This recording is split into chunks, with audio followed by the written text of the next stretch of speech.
This is the All-American Coaching League, presented by Axis Sports.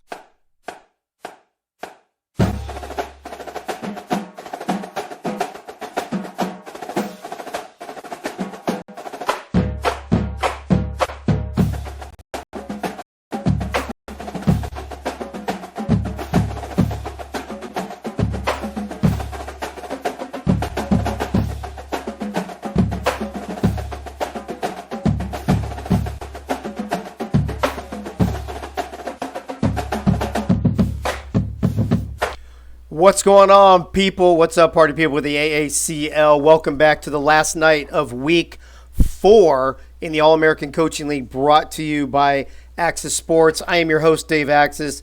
Let me recap last night for you really quick. It's been upset city all week long here in the AACL. Last night, 21st ranked Iowa State upsetting 8th ranked Louisiana Tech 31-28. In the second game, just a shocker for everybody.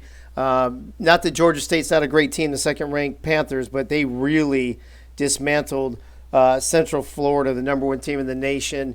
Central Florida having that rookie quarterback, if you will, and not playing very well last night. And then in the nightcap, 5th ranked Washington State going down to 20th ranked Air Force 45-24. So including a couple upsets earlier in the week on Monday and Tuesday, I believe we've had 3 of the top 5 teams lose. It's been just a crazy week here in the AACL, which is awesome. We love it. We love the parity, but that's how this is going. So this week, 16th ranked Memphis traveling to 18th ranked Eastern Carolina here in the first game tonight. It's going to be cold and foggy out in Greenville, North Carolina.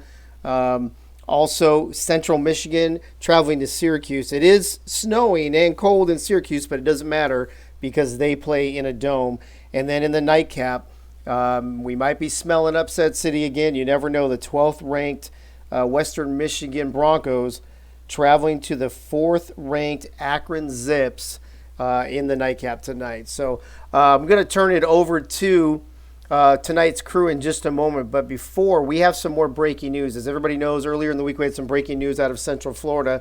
Well, tonight we have breaking news out of East Carolina. From the ECU athletic office earlier in the week, we had to make sure we dotted all the I's and crossed all the T's, but it is finalized. ECU athletic director and interim head coach Yogi Barr has hired Fuchs Daly as the Pirates' new head coach. Fuchs comes over from the University of South Carolina, where he was the Cox offensive coordinator after being their main ball handler as a player. Fucking Ray will be retained as defensive coordinator, so she will stay. So Yogi Barr now the athletic director. Fuchs Daly, the new head coach. Fucking Ray will stick around as the defensive coordinator. And that's going to take effect first thing tonight as we get right out the box. 16th ranked Memphis traveling to 18th ranked ECU. And let me bring in tonight's play-by-play man, Mr. Greg Soto himself. Greg, before you introduce your crew and you guys talk about this game, what is your reaction to the news coming out of East Carolina?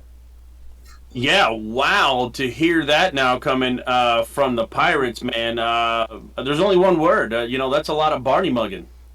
I don't know, man. That's just crazy. That's crazy. I mean, you said the names. I can't even repeat them because I really don't even know what you said. But I was like, wow, that's a case of Barney mugging right there. That is a case of Barney mugging. And just real quick, throw that back up on the screen now so everybody can see. That is the statement from the ECU athletic director Yogi Barr, and that means we'll see if anything affects ECU tonight like it did your Central Florida team, Greg, tonight. So it'll be very interesting to watch. So I will editing your news, huh? What's that? Comes? Wow. Fox comes. I'm just hey, wow. Hey, they sent me the copy. I just copy and pasted, bro. Talk to ECU. I don't know what to tell you. Wow. All right. So, in other news, Lone Star Glory in the chat. Breaking news: ODU still hasn't found two defensive linemen in their defensive plays.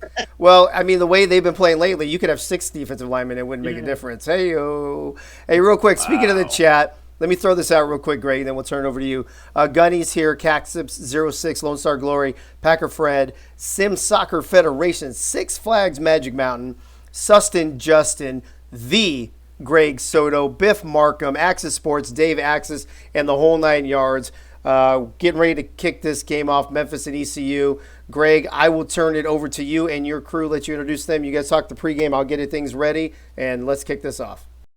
Fantastic. Thank you, Dave. One thing I'm going to start doing that, all this crazy verbiage I've been using lately, but you know what?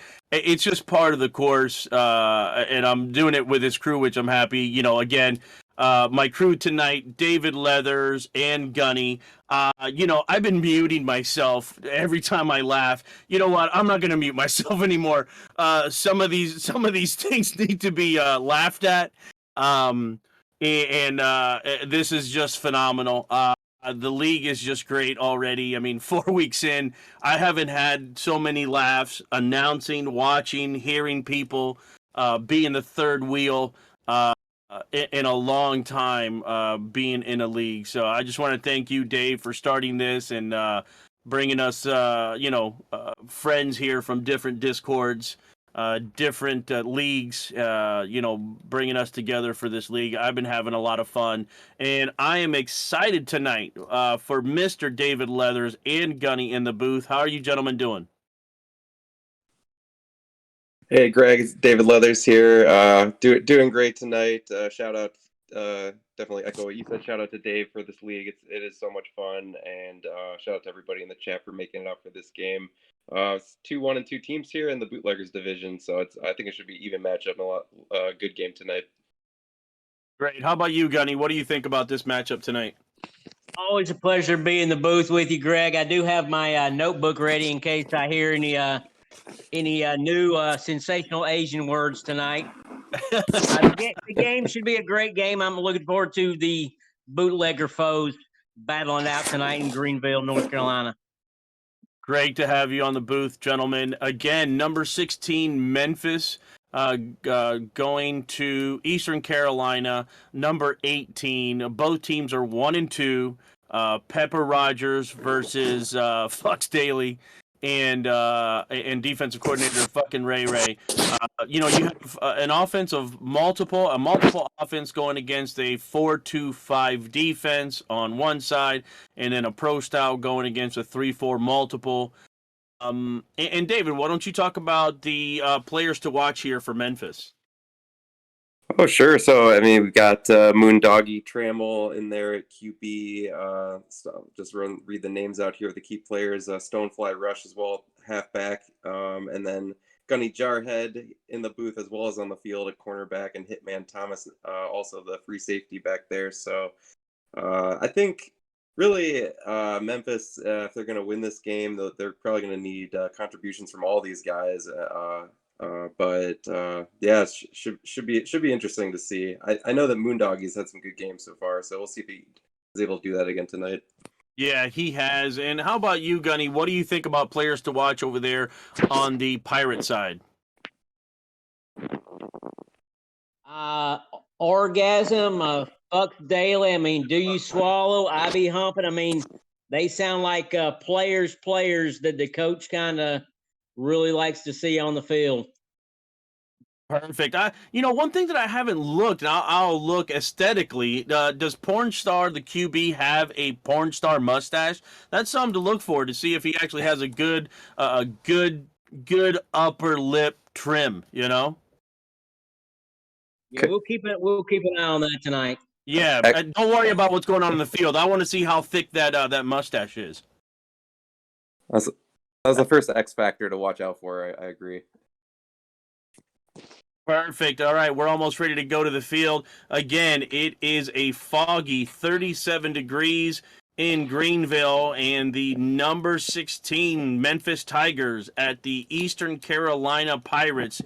ranked number 18. Both teams 1-2 identical records and 0-1 in the conference in the bootleggers. So here we go, going out to the field against. Thank you everybody in the chat.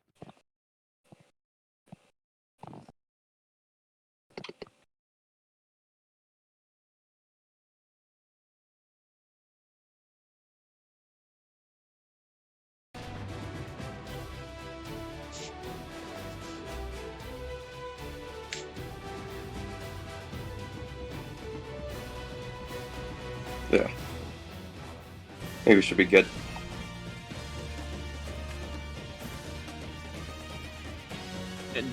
Perfect. Here we are at the field at Dowdy Ficklin Stadium. I would have figured that somebody would have put that name together, but I guess not. That's really what it's called. And here we go with the coin toss. Rush back to return. And it looks like, yeah, it is foggy. Eastern Carolina kicking off to Memphis. And a decent return there for Stonefly Rush for 17 yards. Number 22 for the Memphis Tigers at the 23-yard line, 1st and 10.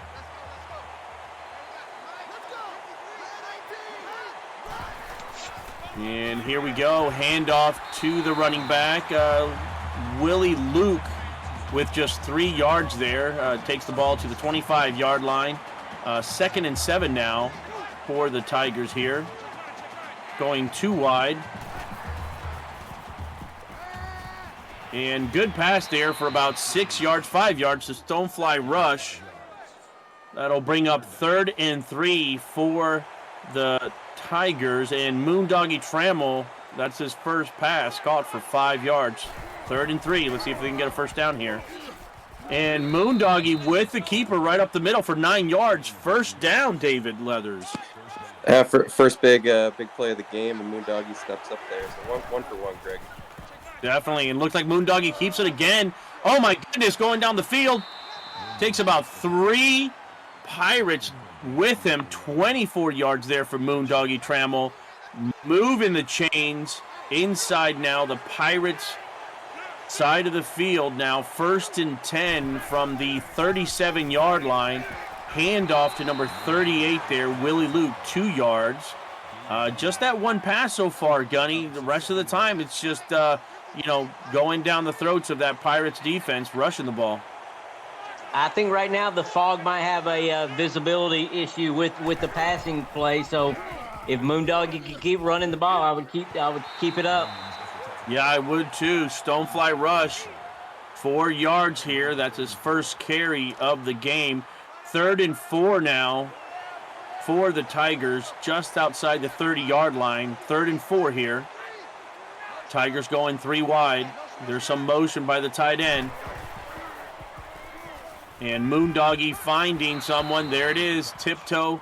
Kevin Wall right at the sideline. First catch of the night for him. 5 yards. 1st and 10 now. Moondoggy 2 for 2 for 10 yards. The way they're moving the ball, though, on the ground, not too worried about the pass there, David Leathers. No, yeah, it's both been working for him so far. Another nice gain on first down right there, 5 yards. Yep, 5 yards to first reception there for Tiger Tom. 2nd and 5, and Moondoggy Trammell perfect on the night so far in this first drive. Oh, and there is a false start, I think, there. False start, offense. Sure is, false start. Still 2nd down. 2nd down and 10 now. I think that was on Fenner, number 77.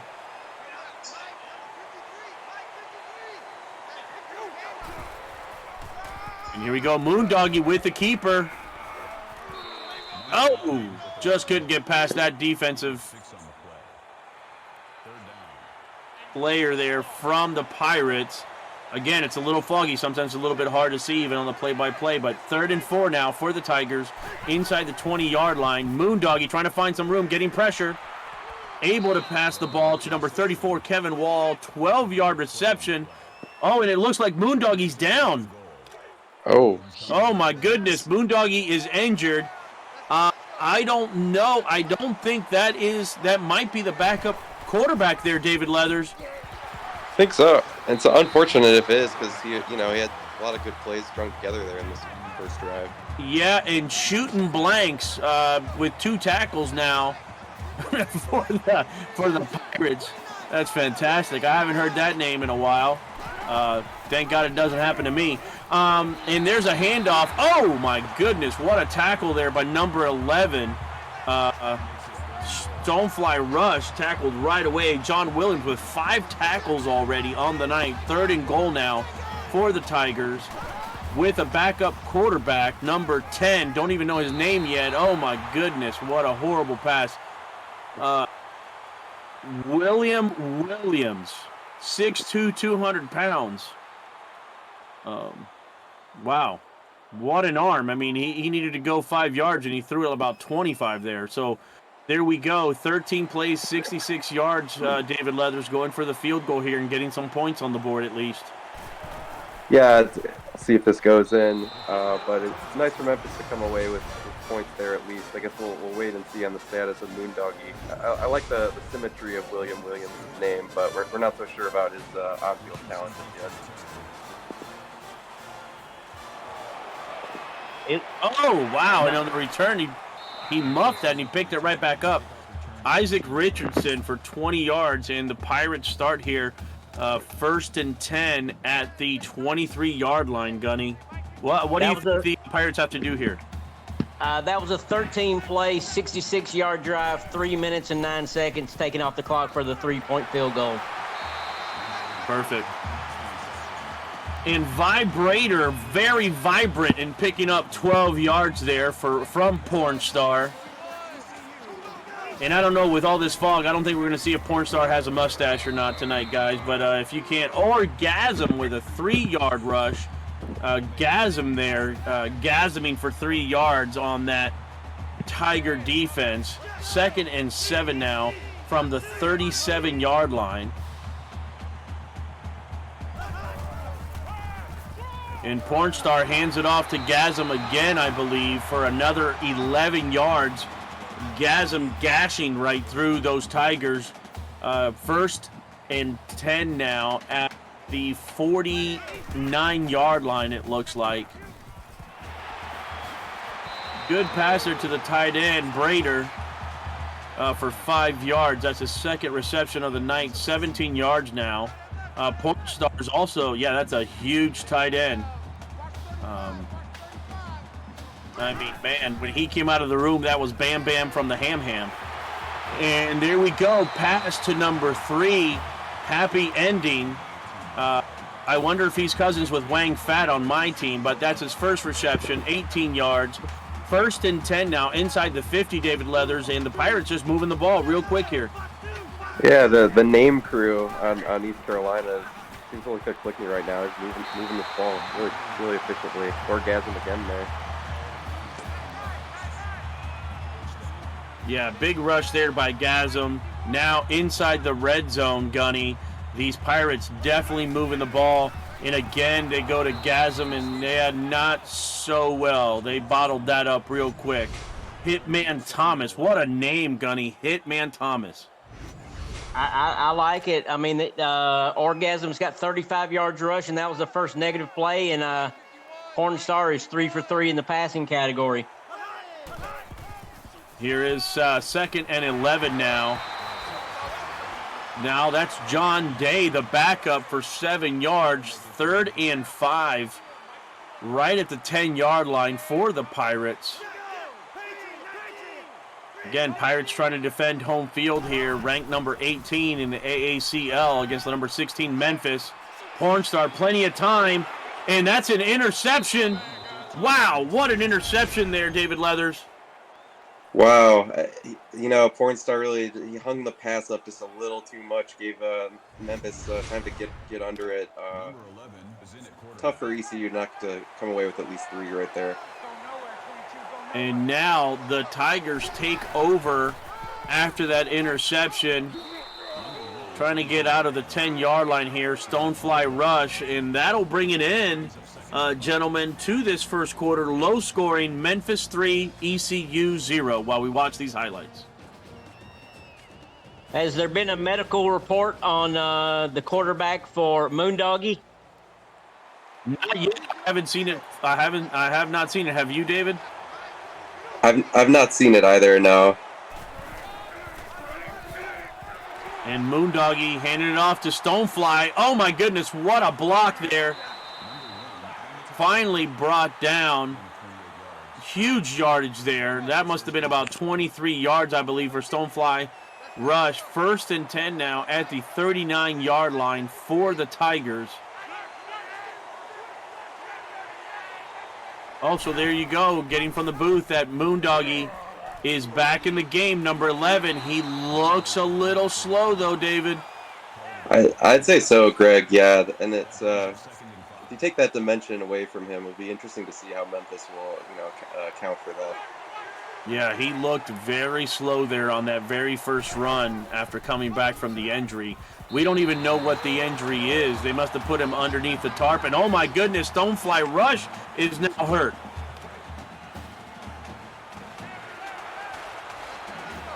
Goodness. This is not good. 2 top players going down right away. And here's the backup, Willie Luke, with just a 1-yard reception. And that's 4th down. And there you go, Bruce Sternum for, oh my goodness, a Bruce Sternum. I didn't see, for how long, but that was a Bruce Sternum for Stonefly Rush.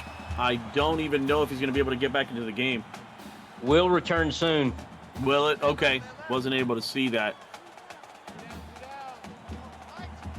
It got foggy here in the booth as well. Pirates 1st and 10, and there is another false start now on the Pirates. I think that's on the center. Still 1st down.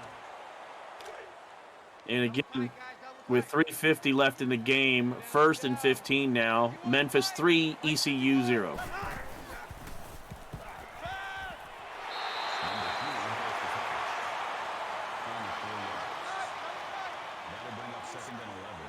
One of you guys can take that if you'd like. Yeah, so we've got intel from the booth. This is a pick'em game tonight, and it was 17-7 by the community, taking Memphis in this one. Been real slugfest so far, though. Kind of a sloppy game with the penalties and the injuries. So really feels like a toss-up, I would say, at this point. Yeah, right now I agree with you. We'll see how these plays develop here for the Pirates. But Charles Campbell there with an 18-yard reception. First catch of the night, 1st and 10.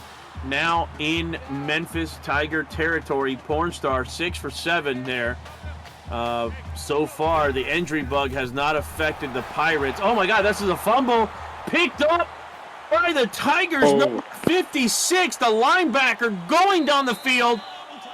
Pick 'em and 6 'em right there by Trammell. Oh my goodness, making a statement. And as soon as I said, good game so far by Pornstar, he throws it backwards. The Moondog, they don't even pick it up, and it gets picked up by the linebacker and take it all the way back. Unbelievable play there, David. I'm speechless right now, Greg. Yeah, half a mind, Trammell. Huge play right there, and I mean, I guess that's sort of how this game has been so far. That one big play like that could flip it in a big way. Johnny, what do you think is in the mind right now of Pornstar after that? You just gave up a touchdown out of a fumble, bad pass. You threw it backwards, and now you're back on the field. What does he have to do to get this going? I don't know what he's thinking. He might want to go back to the movie theater. He's been downfield, and that's 2 big turnovers that he's made today. Wow. From the looks of it, though, I wouldn't go to one of those peep show booths. Maybe that's where he used to go instead of the movie theater. But, yeah, I don't know what he's doing. That was horrible. And here we go, 4th and 1. George Jackson stopping that run. And now, again, now ECU, a fumble on the previous series, now got a punt. This is... I know we just talked about it probably about 3 minutes ago, David, about maybe a pick'em, but you know what? This seems like this is Tigers' momentum right now. Yeah, really a chance to put themselves in a good position here if they can put, get some points here before halftime. Absolutely. And I believe that is Stonefly Rush back in the game. Looks a little sluggish. Didn't get any yards there. 2nd and 10 now. That'll be 7 rushes for 42 yards for Stonefly. Stonefly again, nice. Getting over somebody, but then getting stopped 5 yards deep. That'll bring up a 3rd and 5 from the 48-yard line. Close to midfield here. Nice pass there to Smokey Joe for 6 yards. First reception now in Pirates territory. Moondoggy Trammell 5 for 5 for 33 yards. Yeah, great effort by Smokey there on that catch. Oh, tackled right away. Stonefly Rush only able to get 1 yard. Moondoggy 6 for 6, but not that many yards. Under 2 minutes here in the first half. Let's see what Moondoggy can do. Going right up the middle. Nice catch there by Smokey Joe in his 2nd reception just in this series alone. 18 yards, 1st and 10. Now at the 33-yard line of the Pirates, and the Tigers here, David, moving down the field, trying to get some more points before the half. Yeah, we'll see. ECU is able to slow their momentum here. Maybe look for a turnover of their own at some point. Here we go, going 3 wide here. Shotgun. Tigers ball, 2nd and 7. Plenty of time. Short throw, good enough for just 1 yard for Tiger Tom. That's his 2nd reception of the night for 6 yards total. 9 for 9. Moondoggy, little by little, picking this Pirates team apart. 3rd and 6 inside the 30-yard line. Oh, and what a catch by Kevin Wall there, Gunny.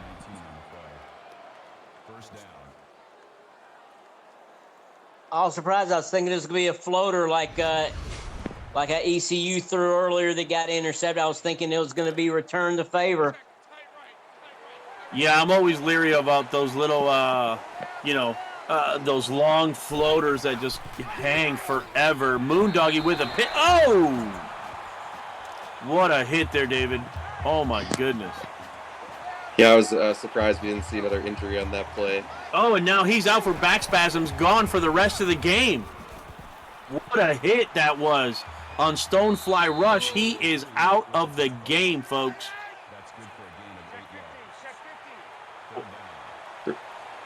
Wow. Brutal.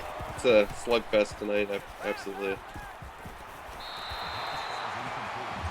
Oh, and no, it goes nowhere.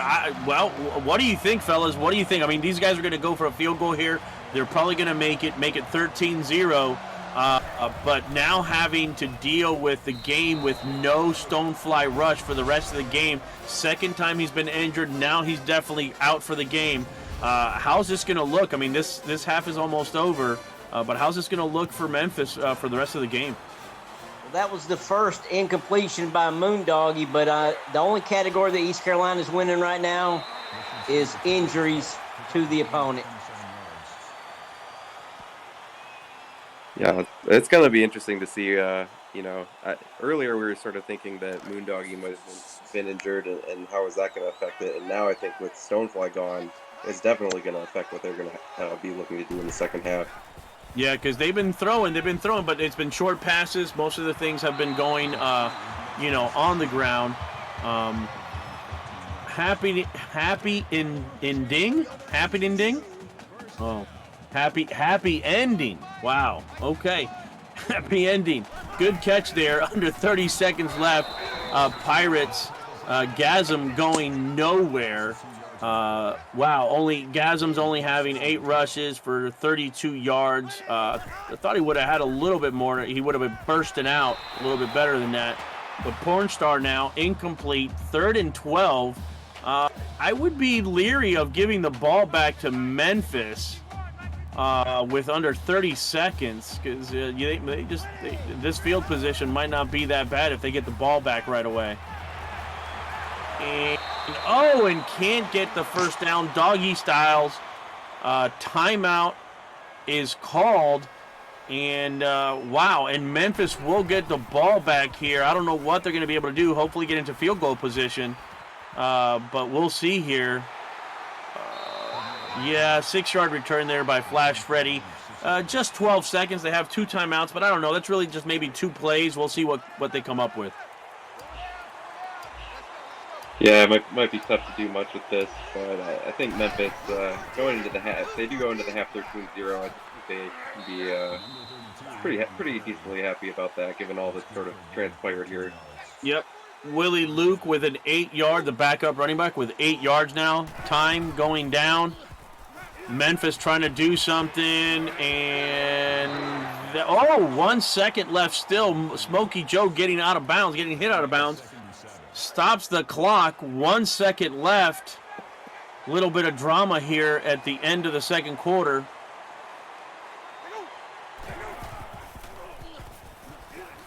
Moondoggy looking for, going deep! Oh no!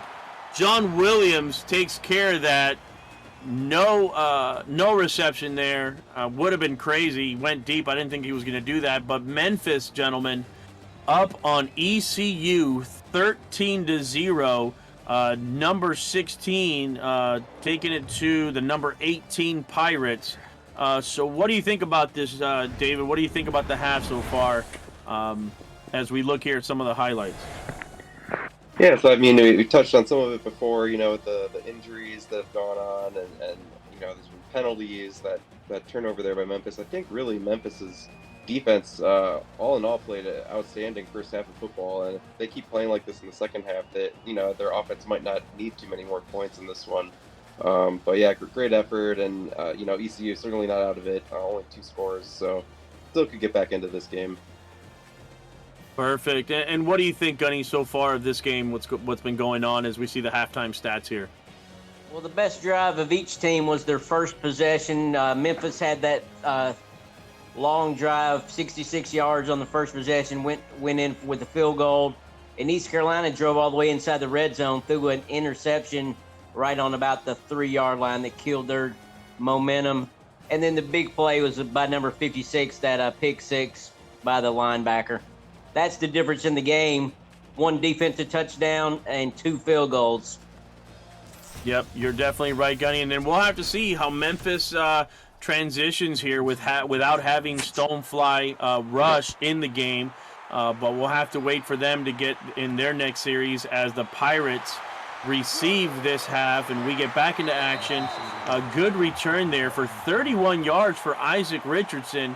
And let's see what the halftime conversation was in the locker room here for the number 18 Pirates. Coming on the field now at the 31-yard line, 1st and 10. And a similar formation that Memphis was trying there before the half, and we'll see. Very slow. Happy ending. Very slow developing there.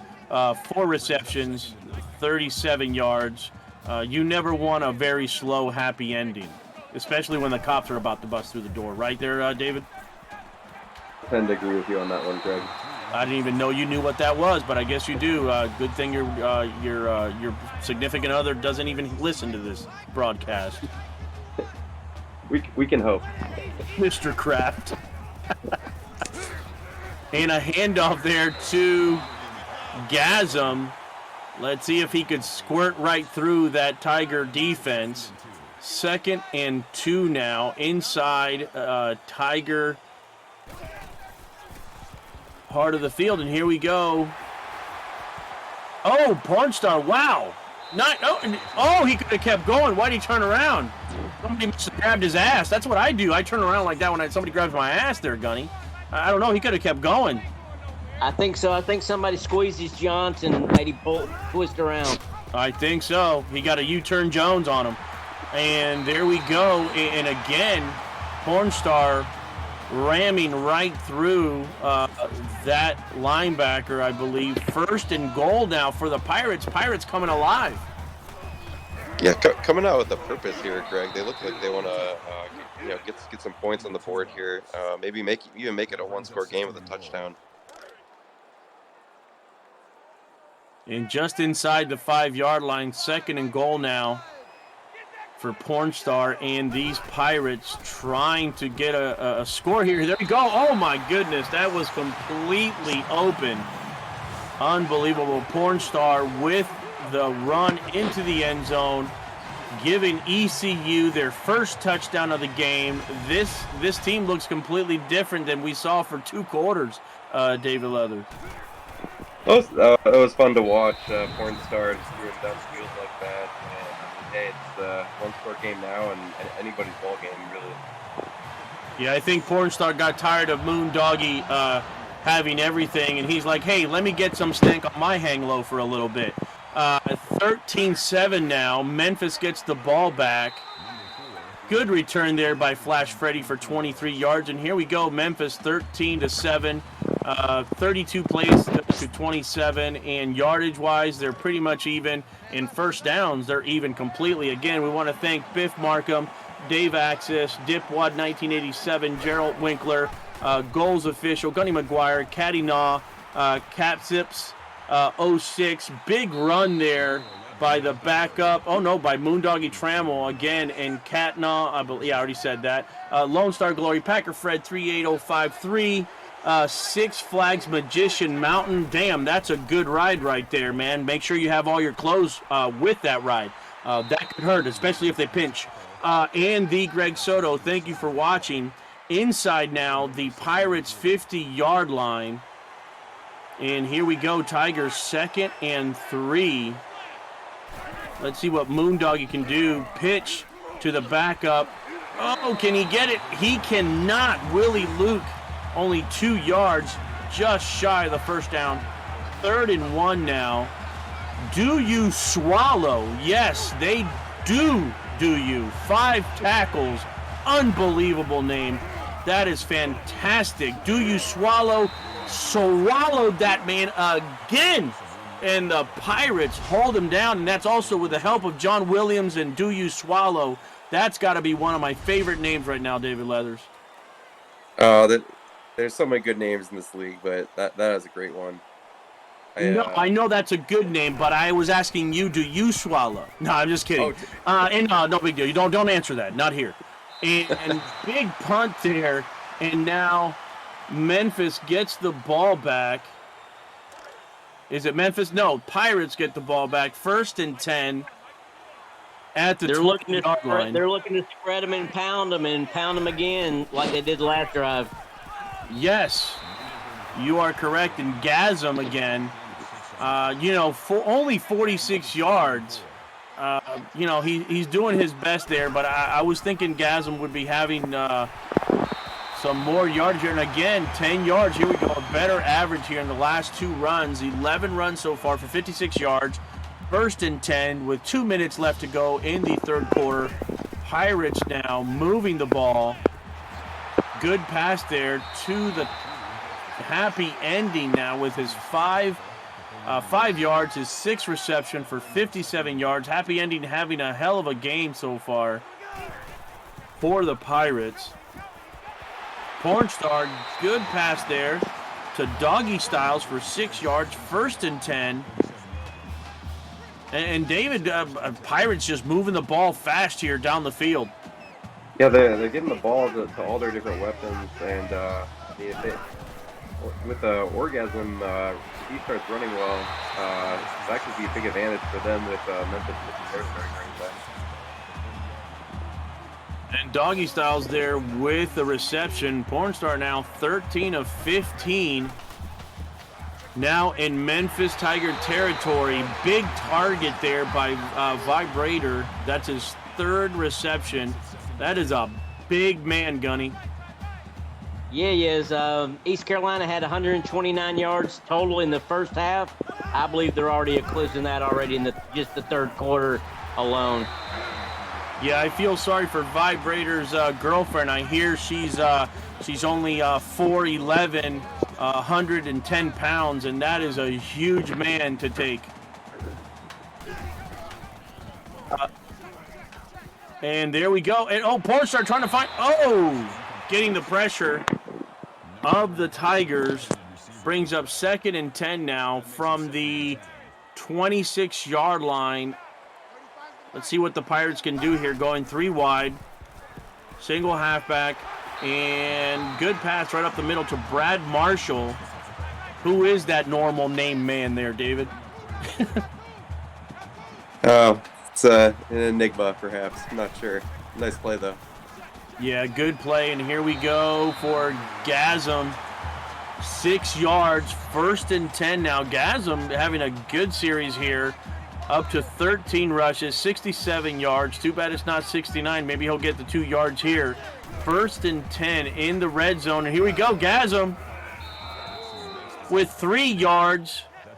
That'll bring his total to 70. Moving the ball here. 2nd and 7 now at the 10-yard line. Pirates threatening here. Gasm finally took 2 Tigers to take him down. 30 inches. 30 seconds left here in the 3rd quarter. Hornstar, let's see. Back to pass.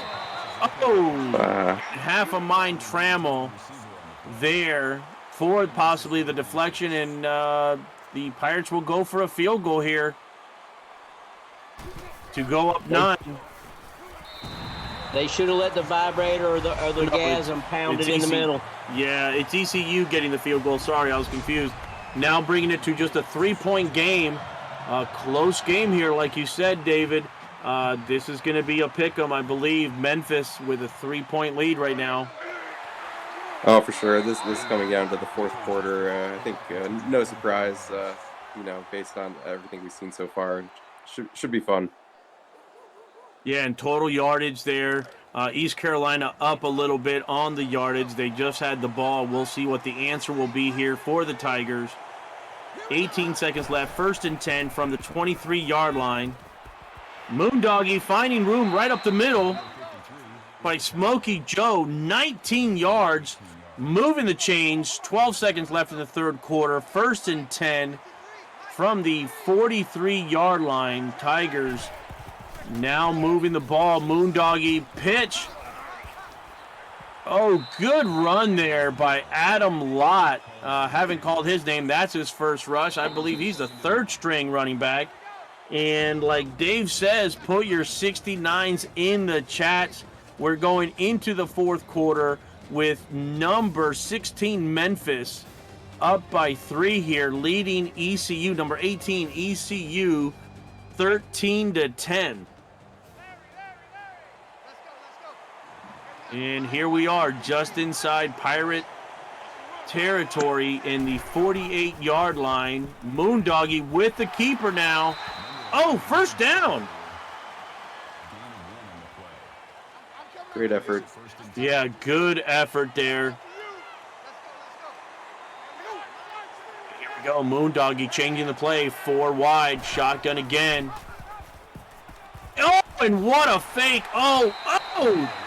Too bad, Gunny. He couldn't get more yardage. I really thought that the running back had the ball there. I like the somersault and the twist at the end for the 1-yard gain.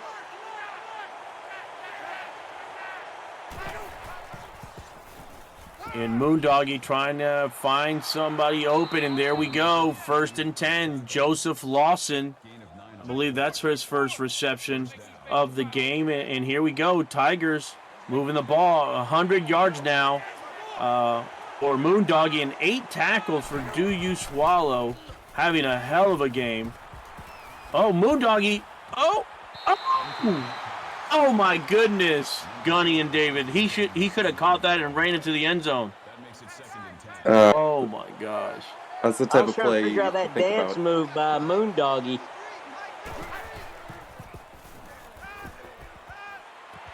Wow, Flash Freddy with a drop, and now another drop. Oh my goodness. This is unbelievable. Moondoggy putting it right in their hands. I don't know what's going on. And Moondoggy trusting his wide receivers. Finally, Maurice Pittman with a 22-yard reception, his first reception of the game. 1st and 10. Pittman bailing them out. Wide receivers not having a good time of it right now. And shooting blanks now with 5 tackles. Now brings up a 2nd and 10 pretty even in total yards here, David.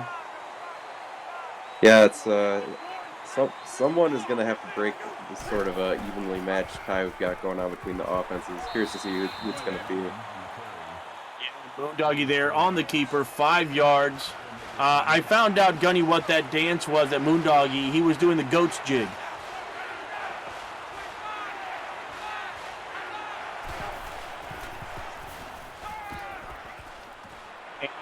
Good reception there. Oh, my goodness, they don't even tackle him. What the heck was that, David Leathers? What kind of tackling was that?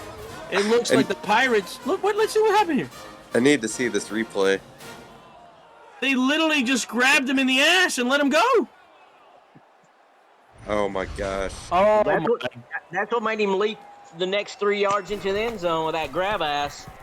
my goodness. If you're ECU's coaching staff, you got to be beside yourself. 20-10 with less than 4 minutes left to play, and could have stopped that man 3 yards shy of the end zone and just let him go. Did not wrap. Oh my goodness. Tackling drills this week coming up for ECU. I'm calling it. I think that's a safe bet. And here we go. Pirates offense with the ball at the 22-yard line. Gasm being gashed right there. Stop for a 1-yard gain. 2nd and 9 for the Pirates. Memphis again. I think they have the momentum here. Oh, that is a very dangerous throw by Jackson. Was there. If he would have turned around, that could have been a pick six. Pornstar needs to look downfield a little more here. 3rd and 9. Pornstar, okay, big tight end, sure hands for Vibrator. That man's got some serious grip. You never want to send that guy out for sushi. And Pornstar now, 1st and 10 again to Vibrator. That is a massive man. 2nd and 4 now from the 40-yard line. Pornstar here trying to bring the Pirates back. And Vibrator again, the man to go to, just dragging that defender with him for 19 yards. 1st and 10 now. That's 60 yards now for Brader. 18 of 23, 181 yards for Star from the 41-yard line. Oh, and trying to fight for some yardage there. Baldwin for 9 yards. 2nd and 1. 2.5 minutes left in the game here, gentlemen, and Pirates moving the chains. It's still time for them to make this interesting. If they can get a score here quickly, and even if they don't get the onside, they've got all their timeouts. So game not far from over. Yep, and Vibrator with a big pickup there. 1st and 10. Nice pass to Baldwin there, Gunny, and this looks like a good, impressive drive right here for the Pirates. Yeah, they've been, I think Vibrator's got about at least 5 receptions just on this drive alone. I think maybe Ray might have gotten the ear of this player tonight. I think so too, and that's George Jackson on the tackle. Gasm, 17 rushes, 78 yards here. 2nd and goal. Gasm with the ball again. Oh, and that Memphis Tiger defense coming up strong, telling everybody to be quiet. Gasm's not getting anything anymore. Wow. 3rd and goal now for the Pirates. They're only 3 for 7, David Leathers. We'll see what they could do here. Yeah, and really have to be careful not to have an interception right here. Would really go to Vibrator. Vibrator is... Oh, is that... No! Oh, he didn't step in bounds. Oh, my goodness. If the pass would have been a little bit better. He was wide open at the back of the end zone. Here we go, 4th and goal. I say go to Vibrator. He's been your sure catch. Think so. Oh, and Doggy Styles comes up with a big reception.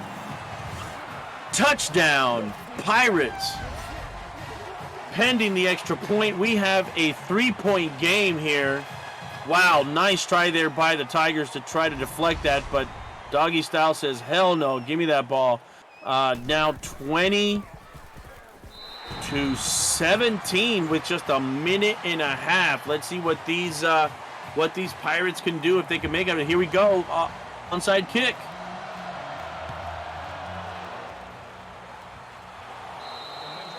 Oh, and the hands team, Lawson, coming up with the ball.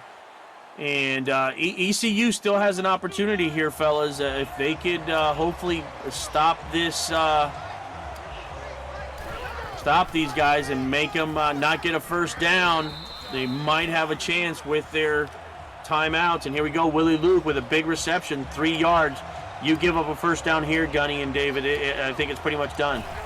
With all 3 timeouts, I would have kicked the ball deep on that kickoff. I agree with you, Gunny. I think I would have done the same thing. 1st and 10 now, just 1 timeout for ECU. A minute and 24 left. Oh, big run there by Willie Luke, the backup running back. Just inches of just sealing this game for the Tigers, coming in here into ECU with the win. Oh, that's a huge tackle there. 3rd and 4. Yeah, they're out of timeouts. 3rd and 4 now. This clock is running down. I don't know if they're going to have enough time here. And why are you passing the ball? Oh, my goodness. Interesting play calls here. Oh, my goodness. 5 wide. You got to be kidding me. Oh, my. You could run down that clock, but boy, I'll tell you what, if Doggy throws an interception, this is going to be insane. You never know what's going to happen in the AACL, Greg. This reminds me of another game's AI thinking. Oh, my goodness. Oh, he's so lucky. Wow. That is playing with fire, and that will be the game. Smokey Joe with his 5th reception. Oh, my goodness. Yeah, that mascot was set. I'll tell you what, Memphis, wow, that last play I wouldn't have done. But Memphis, here you go, gentlemen, with a big win in the conference now. Coming up with a 20-17 win. Huge game here. And again, I'll go to you, David. How do you think Memphis comes out of this game? There was a lot of highs and lows for them in this. At the end of the day, though, it's a win in their division. It's a win to get them back to 500. So I think especially getting the win on the road, I think as a Memphis fan, you're going home happy tonight. Yeah, and Gunny, evaluate. If you were in that ECU locker room, how do you walk away from this game tonight? The mascot said it all. The way he had to bury his head after giving up that last play. I mean, they gave up a big interception. Their defense played pretty well for most of the game. Basically, only gave up 1 touchdown. It was a good game between both teams. Couple of injuries, they came back, and Memphis came back to win the game, even with a couple of their star players out for portions of the first half. True, yeah, and that's one thing that I said at the halftime. Memphis, what would they do coming back without Stonefly Rush? But they did decent, not having him for the rest of the game, him going out, pretty decent. But yeah, those 2 turnovers by ECU was huge. Total yardage was very similar, 411, 473, nothing big there. They only punted twice, both teams. That's the big deal. Yeah, there too, right there. 3rd down conversion, 66% to 37. That's huge when you're playing from behind, and they were playing from behind all the entire game. And here we go, Pornstar, rating of 150, 22 of 28, 224 yards, 78% of his completions. Pretty decent. No sack. Didn't get sacked. I was surprised that the Memphis defense wasn't able to sack him. Maybe he needs to grow a mustache along with some hair because he's got nothing in his profile picture right there. Yeah, nothing. And Gasm there, David, 18 attempts for 76 yards. Good running stats there. Long of 12. Not a bad day. You know. No, sir. Yeah, Gasm did what he needed to do for them on the ground tonight. Yeah, huge game by Vibrator. There we go. 6'8". Oh my goodness. 258. Jesus. Woof. Wow. That guy might be in the wrong sport. Yeah, John Williams came up big in the second half. John Williams and Do You Swallow, 9 tackles, 8 tackles. Big game by both of those gentlemen. IB humping and shooting blanks also as well, having good games. But just not enough to hold that Tigers offense at bay. Tigers again coming up with a big win away. And the G spot, yeah, just one field goal. Didn't really use him that much. Justin Vaughn, Isaac Richardson there. And here we go. Moondoggy Trammell. 150 rating, very similar to Porn Star, 16 of 21. Less yardage, less attempts, less completions. But overall kept clean. Same thing here. No sacks. No sacks from either team, which I'm surprised. Usually we see some sacks in college football. Nothing this time. And and Trammell with some attempts there, but yeah, you can see Stonefly Rush as the third running back after he got hurt. And Smokey Joe coming up big, 54 yards. Wow. So 9 tackles. Soulstorm there. Big game by him.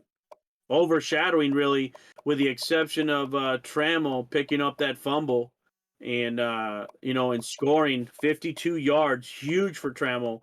Soulstorm and Trammell having big games for the Tigers tonight.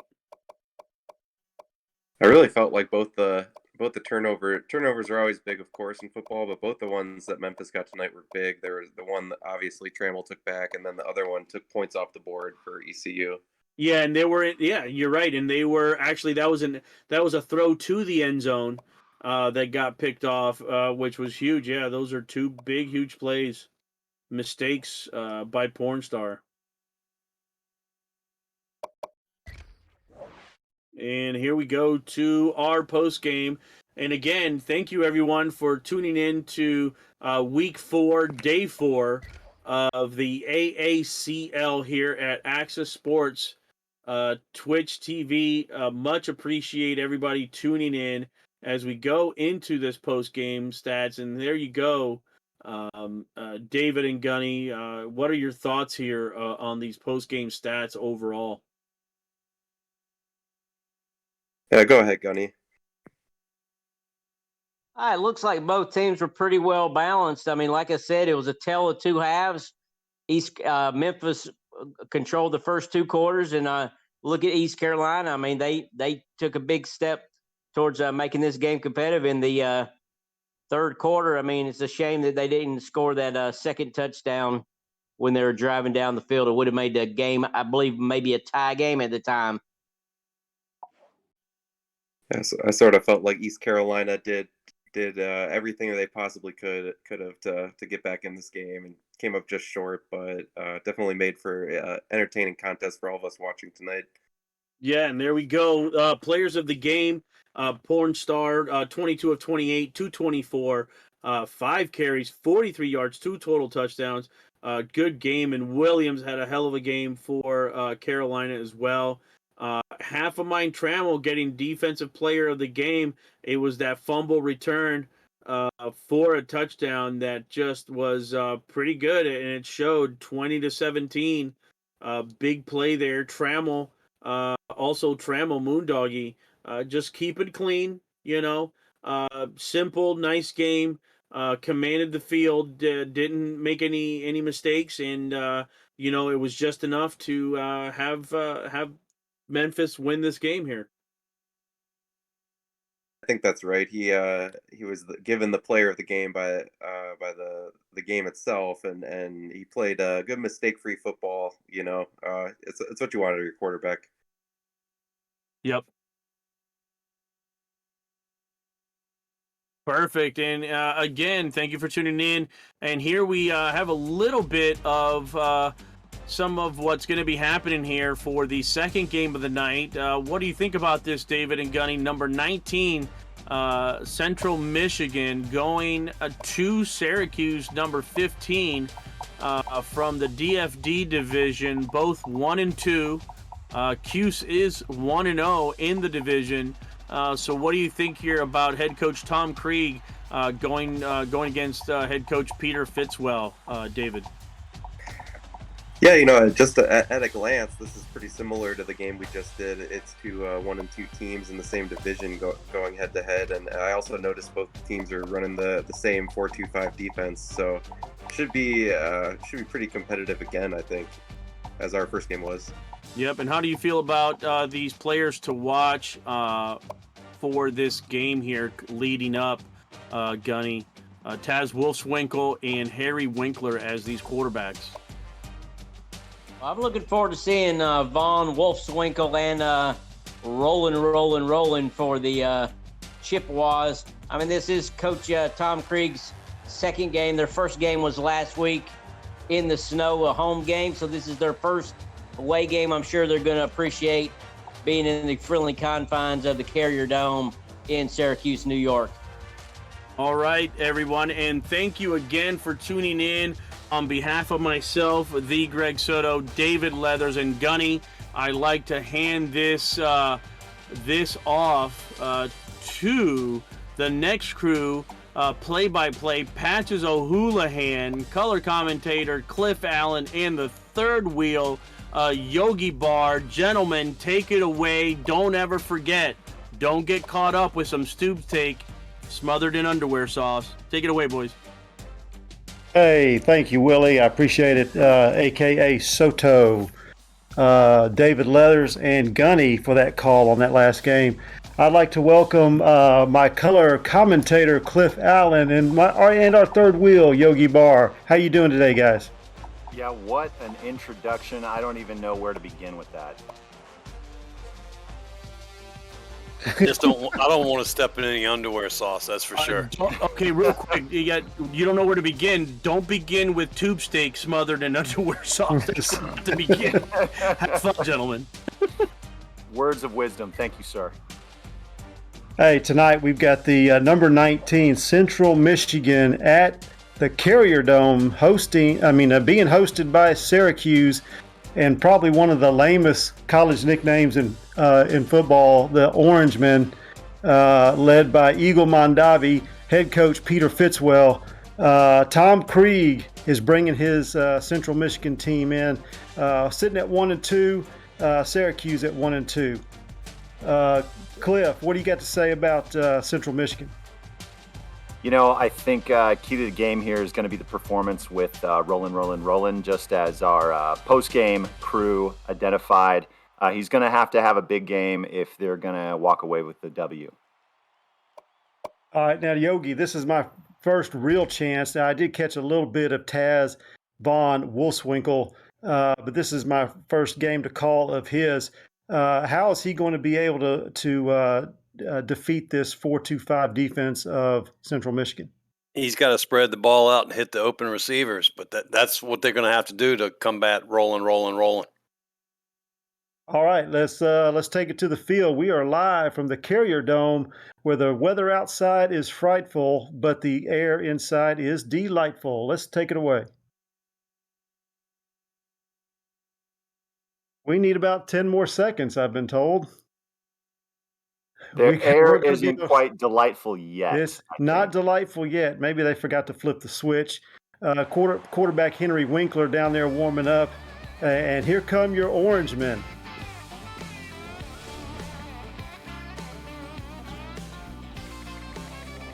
Oh, They've been canceled. Orange Man's been canceled. So the orange and blue of Syracuse, led by Peter Fitzwell, with their number 15th ranking, taking on number 19 Central Michigan, led by quarterback Henry Winkler. Yeah, and those orange people look hyped and ready to go. Syracuse is 1-0 in the dumpster fire division. Dumpster fire division is one of the most talked about divisions just by name alone.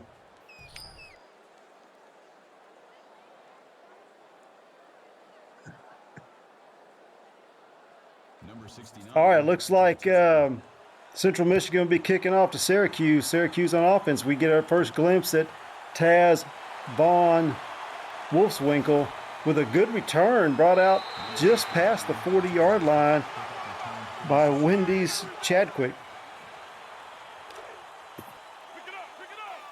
First and 10 for the Orange at the 40. We've got trips to the top of your screen, single to the bottom. It's going to be given to the running back, Wayne Kerr, for a gain of 7. Second down and 3 for the Orange. Already pushing to get back.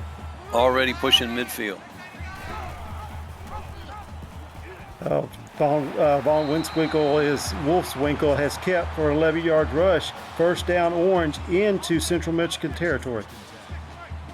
And that previous run set up the QB sneak up the middle, and they're getting chunk yardage here early in the game. Taz seeing 3 down linemen with the rush, a 6-yard completion to Jimmy Petty. Going tempo early, as most teams in this college league have been doing. Another keeper by Taz, 13-yard gain this time, first and 10, and the Orange are driving. He's using his legs on this drive quite often. Again, play action. Taz keeps it again, another first down run, another gain of 13. Puts them down first and 10, just outside the 10. And this is a classic case of if it isn't broken, don't fix it. Looks like they're making some adjustments here at the line. Wolfswinkel is rolling. Another keeper. The running back was taken away from him and forced to keep it, but he was able to pick up 8. That's going to put him second and 2, just inside the 5. You know, I like the run there, but there was some hesitation on the QB's part, which probably kept him from scoring a touchdown. Again, going tempo, got trips to the top. He's going to keep it again, and he's going to walk in. It's a Syracuse touchdown. 3-yard run by Taz Von Wolfswinkel, the quarterback for the CUSE, a man on a mission. Yeah, and right now he's a man playing against boys. You know, it looked like he was moving in slow motion, but still an effective run for the score. Extra point set. The kick is up, and it is good, and it's a 7-0 lead for the Orange. Peter Fitzwell liking that, giving Von Wolfswinkel a pat on the butt, and a job well done. Kick taken at the 5 by Central Michigan. Decent return up to the 24-yard line, a gain of 21. And here come the Central Michigan offense. All right, Henry Winkler in the gun. We've got a jump.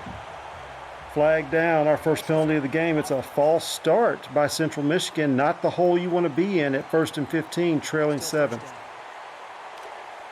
Absolutely not. You're looking to get a few first downs here, put the momentum in your favor, and starting off with the penalty is not the way to begin the game. Out of the I formation, a handoff. Good hit by the running back on that linebacker. He's going to pick up 15. It's going to be 2nd and inches. And now Central Michigan is going tempo. Absolutely trucks him and shows the defense that they're here to play. Little motion across the formation, under center I formation again, play action. It looks like he's going to find his tight end, Bruce Wayne, for a 15-yard touchdown. Hey, we want to welcome and make sure that you understand, you see who's involved in this chat. It's Biff Markham, Dave Axis, David Leathers, Eagle Mondavi, Geralt Winkler. We got Goals Official. Gunny is in the house. Katie Na. What is that? Cax Ips. I don't know if that. Lone Star, Glory, Packer Fred, Six Flags Magic Mountain, the Greg Soto, and the franchise, Frank Wade, in the house. Fast pace, under center again, still I formation. Looking to the sidelines for the play. Motion into the formation, dropping back to pass, 5-step drop. Man wide open at the 23. He's going to be brought down just inside the 5. It's going to be first and goal on the 1, and Central Michigan answering that touchdown by Syracuse. And honestly, making it look easy here. You blink, and they are first and goal. We got another flag on the play for Central Michigan, and they have shot themselves again on this drive. It's going to be first and goal at the 6-yard line. Not what you want to do. Yeah, hadn't heard them so far. Looks like the noise in the dome may be affecting their play calling on the line. That's a good call right there. That about the noise, and it's affected the linemen. Central Michigan trying to run the option right there. Syracuse defense playing it well. Yeah, they had 3 men covering 2 on that option. That's not how you draw it up. You want to be, you want to have the numbers on your side, not against you. Out of the shotgun, dropping back to pass, dumps it off to his back, sheds 1 tackle, gets inside the 10. It's going to be third and goal. Nick Vandermullen with the reception. Henry Winkler is 5 for 5 for 64 yards. A must completion here for the touchdown if he can get it. Back to pass, plenty of time. Hits his tight end on the crossing route again. It's going to be a 5-yard reception, flying like an eagle. The reception, but it's going to be short, and Central Michigan is going to have to go for the field goal. Yeah, first and goal from the 2-foot line. You don't want to settle for 3, but that's what they're doing. No, I mean, they're walking away with points here, but you got to feel like the momentum is still with the orange. I agree with you. You know, Eagle always says take the points. They took the points right there. Got down inside the 1 and then went backwards. Not what you want to, how you wanted to end that good drive right there. Only in this league do you see a number 69 returning kicks. He brings it out to the 26, and here we go. Taz Von Wolfswinkel out of the gun. He's got 2 backs in the backfield. Plenty of time. Lets it rip. It's picked off. Interception by Central Michigan.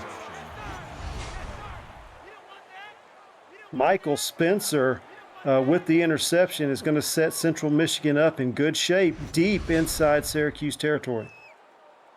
Yeah, and the defense came up big here.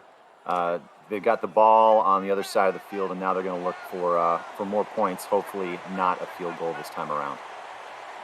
Going back to the offset I with motion across the formation, going to hand off. No, it's a play action, and he dumps it off to rolling for a 4-yard reception. Still going tempo. Yeah, and it's great to see Roland get a reception there, but I'm sure they'd like to see more yards and catches from him. Back to pass again. It was I formation, dropping it off. It's a completion for a first down to Zach Thompson, 6-yard reception. Going to put Central Michigan at the 23-yard line. He almost gave that first down back. Yeah, got to run north and south. Can't run side to side. Definitely not backwards. Plenty of time in the pocket. He has his man. It's going to be a Central Michigan touchdown. Zach Thompson with a 23-yard reception, and Henry Winkler is still perfect on the day. He's finding guys open all over the field. Despite settling for a field goal on their first drive, they capitalize on this one, and now the momentum is totally on their side. Yeah, Yogi, I think Taz Vaughn Wolfswinkel was feeling a little bit overconfident and tried to thread that ball into a tight window, and he was able to pick the ball off. I agree. 100%. Ball brought out of the end zone. Good run back by number 69. And when does Chadwick? It's going to bring Syracuse back out, offense back out on the field at the 23-yard line. And let's hope Taz Vaughn Wolfswinkel can forget about that interception and go back to that first drive using his legs a little bit more. That's exactly what I was thinking. See if he comes out and runs some more of this series. Alan McKinney with his first reception of the game for an 8-yard completion. It is 2nd and 2 for Syracuse. Motion across the formation, and now he's in the backfield. We're going to have he's again trying to run the option, and they take that back away, forcing Taz to run, and that hesitation again has cost him. Yeah, the defense is obviously adjusted to those quarterback keepers, and it's not yielding the same effect as it did on that first drive. A big hit on Taz Vaughn Wolfswinkel, but it's enough for the first down. Let's just hope he's not concussed and he's going to be able to continue. Yeah, he met Mother Earth there, and I'm surprised that they're letting him stay in. He got up quick. He got up quick, so he did, and right there he had a little bit of pressure that caused him to run. He gets a 9-yard gain. That's the end of the first quarter. Syracuse trailing 7-10 to Central Michigan. You know, you may say he got up quick. I think he bounced. Bounced up. It's all in the eye of the beholder.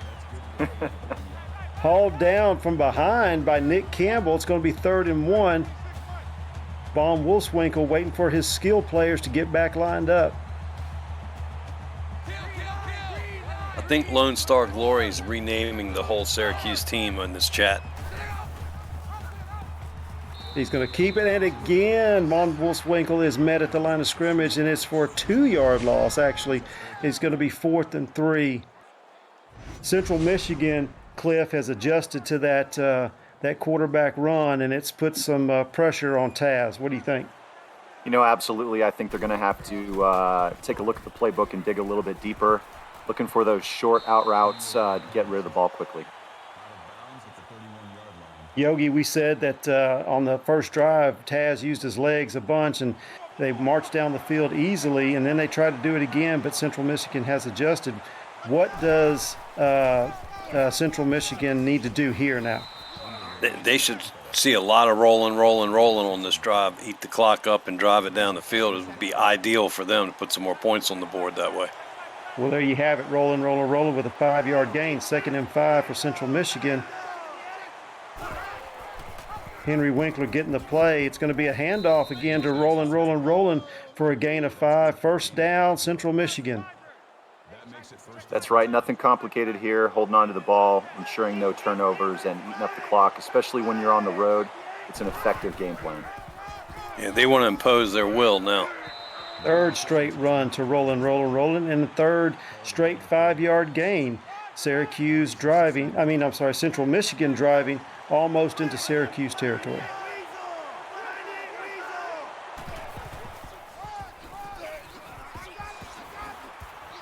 It's another rolling run for 12 yards, a 12-yard gain. And if I'm not mistaken, I think he bowled over one of his own linemen.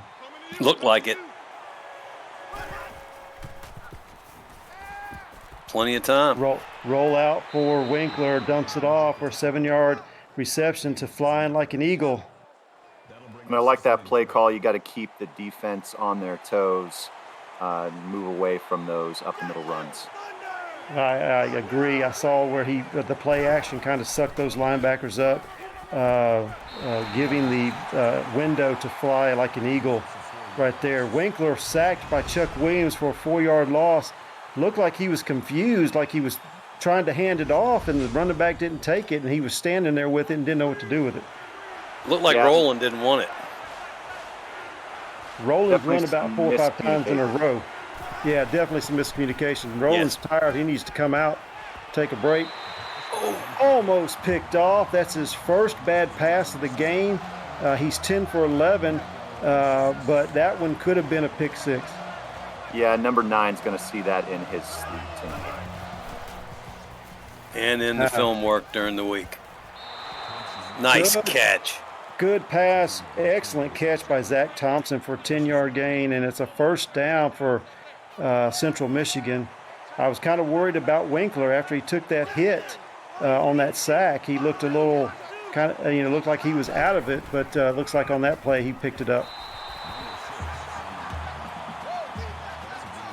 Ball off the rolling again. It's going to be a 1-yard gain. Under center now for Winkler. 5-step drop, drops it off to Nick Vandermillen for a 6-yard reception. It's going to be 3rd and 3, Central Michigan, just outside the 10. Yeah, and you see Nick here, the backup, making the most of his opportunities and helping the offense continue to move the ball down the field. Twinkle toes over there. Didn't go anywhere. Zach Thompson acted like he didn't know what to do with it, and they're going to have to settle for another field goal try. This is a 30-yard attempt for Central Michigan on the right hash. Letting the time run down. We got 1:45 and running, 20 seconds on the play clock. And with this scenario, Syracuse should be thanking their lucky stars because they could easily be down 21-7. And we got and that's the problem with holding the ball, letting the clock run down. Your linemen get a little itchy, and they get tired of being bent over like that. And he finally moved. That's going to cost him 5, and now it's a 35-yard attempt. Kick is up, and it is good. So no harm, no foul on that. They walk away with 3 points. 13 for Central Michigan, Syracuse 7. We've got 1:31 left in the half. Let's see what Von Wolfwinkle can pull off on this drive. Kick in the end zone, and it's not going to be taken out. That's a touchback. Central Michigan, Syracuse is going to be starting on the 25. 1:31, all 3 timeouts for Von Wolfwinkle. Yeah, and I think that was a great call to just hold on to the ball and not run it out. Saves the clock and gives you good field position. Plenty of time for Taz, and it's a strike to Jimmy Petty for 23 yards. Gets out of bounds, stops the clock, and saves those timeouts. He ripped that throw. Yeah, that was an absolute dart, well placed, and allowed the wide receiver to get out of bounds as well. We got shotgun, 2 receivers to the bottom, 1 up top. Plenty of time again. Another rope just to win does Chadwick to a 25-yard gain. That's going to put Syracuse inside Central Michigan territory. Again, stopping the clock, still having the 3 timeouts.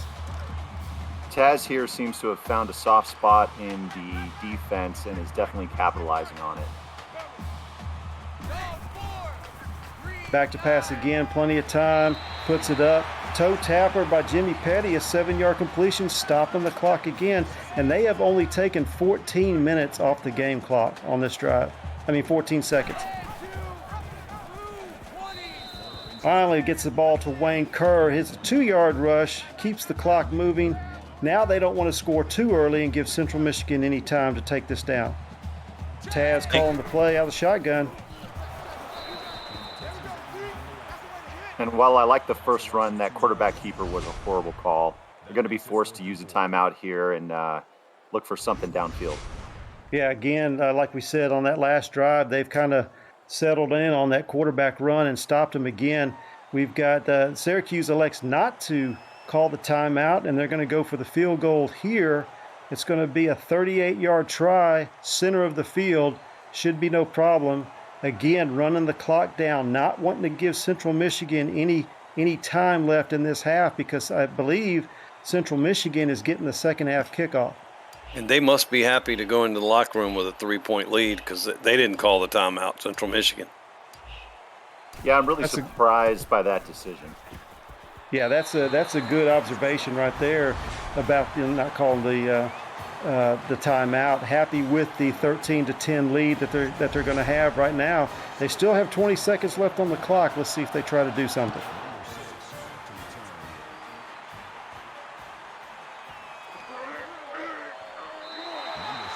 We got to turn inside just outside the 20, the 23-yard line, with 16 seconds left. All 3 timeouts. Henry Winkler under center, I formation, going to hand it off to Roland, and he is met in the backfield for a 2-yard loss by Dick Trickle. That's his second tackle of the game, his first for tackle for loss. He was ambushed in the backfield. And here we are, halftime. Syracuse trailing at home 10-13 to number 19 Central Michigan. Good quarterback play by both on those first couple of drives, and then Central Michigan adjusted a little bit on defense and focused on Taz von Wolfswinkel's running ability and was able to stop the quarterback run, and that's kind of put Syracuse in a hole. Henry Winkler for Central Michigan has only thrown 1 incompletion, I believe. I think he's 11 for 12, but that incompletion was almost a pick 6. Cliff, what do you see?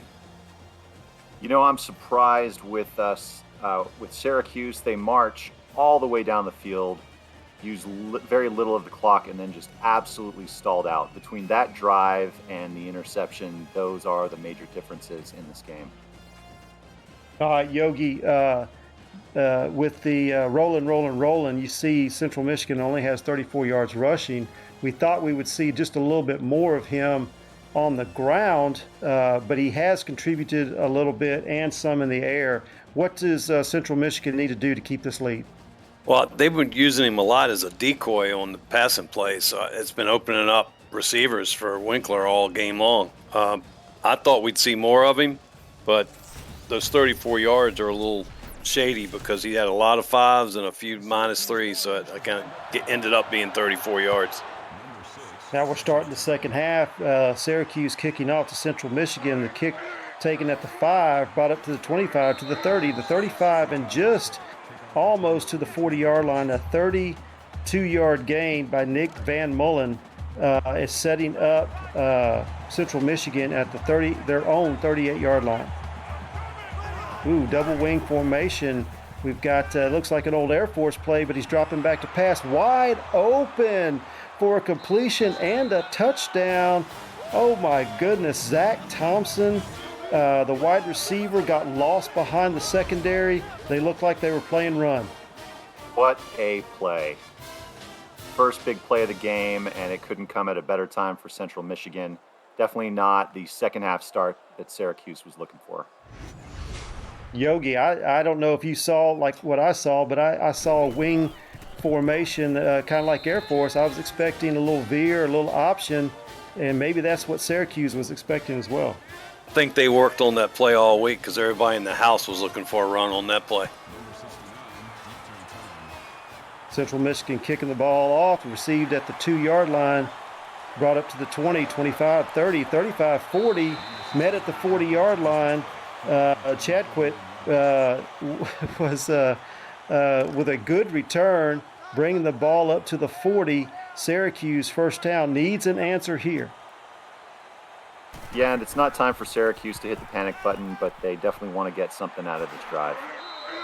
Dumps the ball off to Wayne Kerr for a 3-yard reception. Looked downfield, but didn't see much down there. Had to dump it to his back.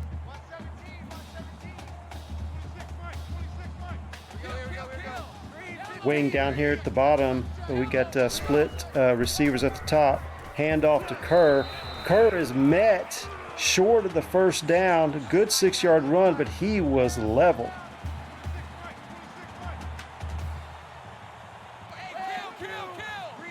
Wings to the right. Got wing to the right.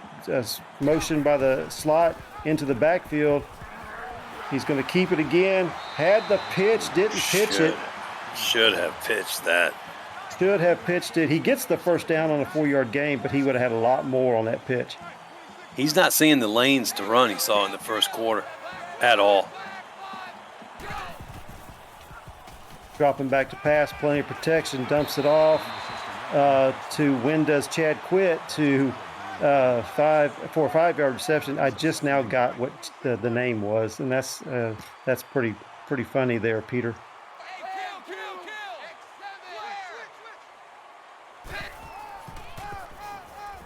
I know. Oh my goodness, met in the backfield. It's going to be 3rd and 4. Wayne Kerr. He's 4 rushes for 16 yards. Kind of quiet this evening. Very quiet. The lefty Von Wolfswinkel dumps it off again. It's going to be a first down. Tackled out of bounds. Dumps it off to his back, Wayne Kerr, for an 11-yard reception. His 2nd reception of the game. I like the play calls on this drive. Syracuse not trying to get all their points back in one play, but staying within their limits. Jimmy Petty with the 1-yard rush. His first rush of the evening. It's going to be 2nd and 9. Waiting for him to get back. Checking the sidelines for the play. Bonds Wolfswinkel calling the signals. It's going to be a keeper by Taz. Taz is going to get the first down. No, he's going to be short. It's a gain of 8. 3rd and 1. When Taz does the play action and keeps the ball, it seems like that he's got more downfield run right there. Whereas when he's trying to run the option, he looks confused and he gets tackled, doesn't know what to do with it. Tackled for a loss there, 5-yard loss. It's going to put up 4th and 6 for Syracuse. Now, what do you do here, down 10? I'd say you got to go for it. Eagle says put the points on the board, but he's not doing that. Not doing it now. Taz back to pass, plenty of time. Got him. Oh, just as I say plenty of time, he gets some pressure, has to take it inside and try to break through, cannot do it, and he is going to be sacked. It's going to be first down, Central Michigan. Yeah, and just as Syracuse looked like they had some life, Central Michigan shuts the door on them. Central Michigan showed good discipline with the linemen staying in their lanes. That's probably Henry Winkler's worst pass of the night right there. His 2nd incompletion of the game. But that was thrown to maybe his parents in the stands there. Souvenir. Back to pass. Dumps it off to his back. Is that rolling? No, it's Bruce Wayne for a 3-yard reception. If I was Central Michigan, Yogi, right here, I think I would try to take some time off the clock with this 10-point lead. I agree. You got rolling in your backfield. I'd use him. Back to pass again, steps up in the pocket, lets it rip. It's going to be picked off by Syracuse about the 45-yard line. Henry Winkler, again, living dangerously on the edge right there, and he gives the ball away, not what Central Michigan needed. And Tom Krieg is giving it to him right now. Yeah, he is. Should have listened to us. Yeah, and they could have sealed this game on that drive, and yet they give Syracuse some life here. There's a run by Wayne Kerr, an 8-yard rush, and that's his biggest rush of the night, setting up a 2nd and 2 at the 37-yard line, excuse me.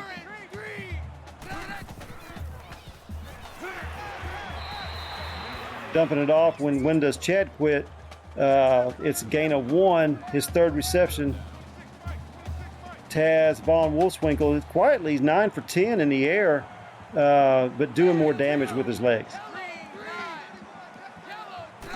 Yeah, and I think that one incompletion was the interception, if I'm correct. I think so. Yes, I believe you're right. There's Taz with a 9-yard gain. He has 69 yards rushing and 1 touchdown. Again, doing more damage with his legs than his arm.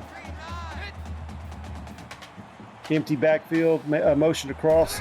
We got 4 receivers to the top. He gets rid of it quickly, and it's batted away. Almost picked off. Curse of the announcer. There's his 2nd incompletion. Yep. Questionable throw into double coverage. Could have easily have been another interception. Little pressure now, gets it off, and he dumps it to Ryan Andrews for a 2-yard reception. I don't know if he saw that safety coming. If he did, it was late, but I'm glad he got rid of it because that could have been a huge sack right there. Yes, indeed. Both linebackers coming. He dumps it off the screen. It's going to be Derek Sanders for a 3-yard reception, 4th and 5 for Syracuse. The Chippewas really rally to the ball well on defense. I've been watching them this whole game. Yeah, they sure do. They've done a good job right there. Can't break the tackle. Wayne Kerr for a 2-yard loss, and it looks like he might be hurt, guys. It looks like it. That's twice Eagle hasn't gotten the points. He's going to regret that. Eagle always says take the points, but I guess he's feeling the pressure tonight and having to go for it. Not converting both times on 4th down. Bruce Wayne with a 6-yard reception. It's going to be 2nd and 4. Let's see some rolling right here, Chippewas. That's going to be the end of the 3rd quarter with the Central Michigan Chippewas leading 20-10 over the Syracuse Orange. Yeah, and we've seen momentum switch to both sides. It'll be an interesting 4th quarter. Let's see if Syracuse can get back in it.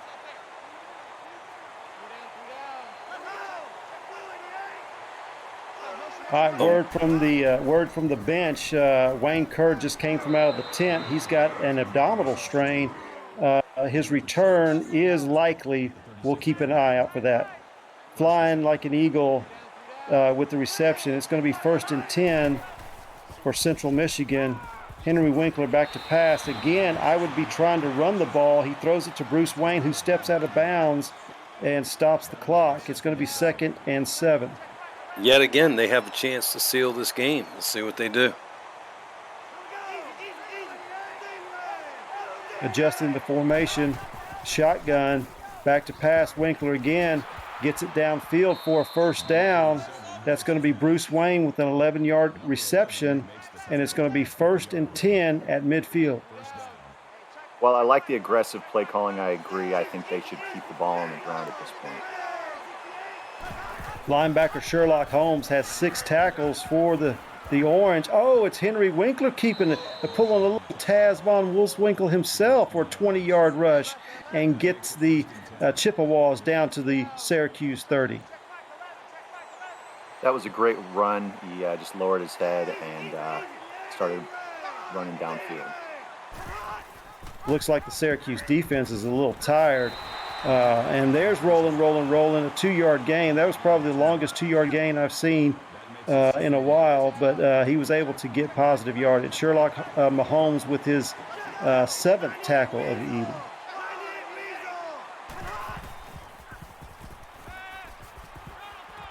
Now we're back to the air.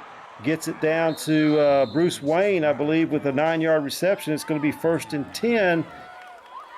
I still think we need to see more rolling, but hey, it's working for them, so they're going to keep doing it. And the clock is rolling. 3 backs in the backfield with Henry Winkler. He's going to hand it off. There is a Nick Vandermeulen with a tackle in the backfield by Dick Trickle. It's going to be 2nd and 11. And the Chippewas going tempo, which I'd advise against that. Here we go with that wing formation. Motion across. He's going to pass and is sacked. Henry Winkler is taken down by Bruce Galloway for his 1st sack of the evening. 3rd and 15 for Central Michigan. They need to run this clock. 2 receivers to the bottom. Tight end in motion, setting trips to the top. Empty backfield. Henry Winkler now is going to run the time down. We got 3 minutes to go on the game clock, 15 seconds to go on the play clock, and he's going to run that clock down as much as he can. Hopefully it's a quarterback keeper here so he can keep that clock rolling. Back to pass. Gets it up, and the ball is caught to Eric McLean for a 20-yard reception. That's his 1st reception of the night, and it comes at a good time and puts the Chippewas inside the 5. first and goal. Empty backfield again, tight end to the top. And makes that Back to head coach pass. look like an absolute genius. Yeah. Henry Winkler sacked for a 7-yard loss. Evan Powers, his third tackle of the night, his first sack of the evening. The clock is running. That's the key. Unless Syracuse calls the timeout here.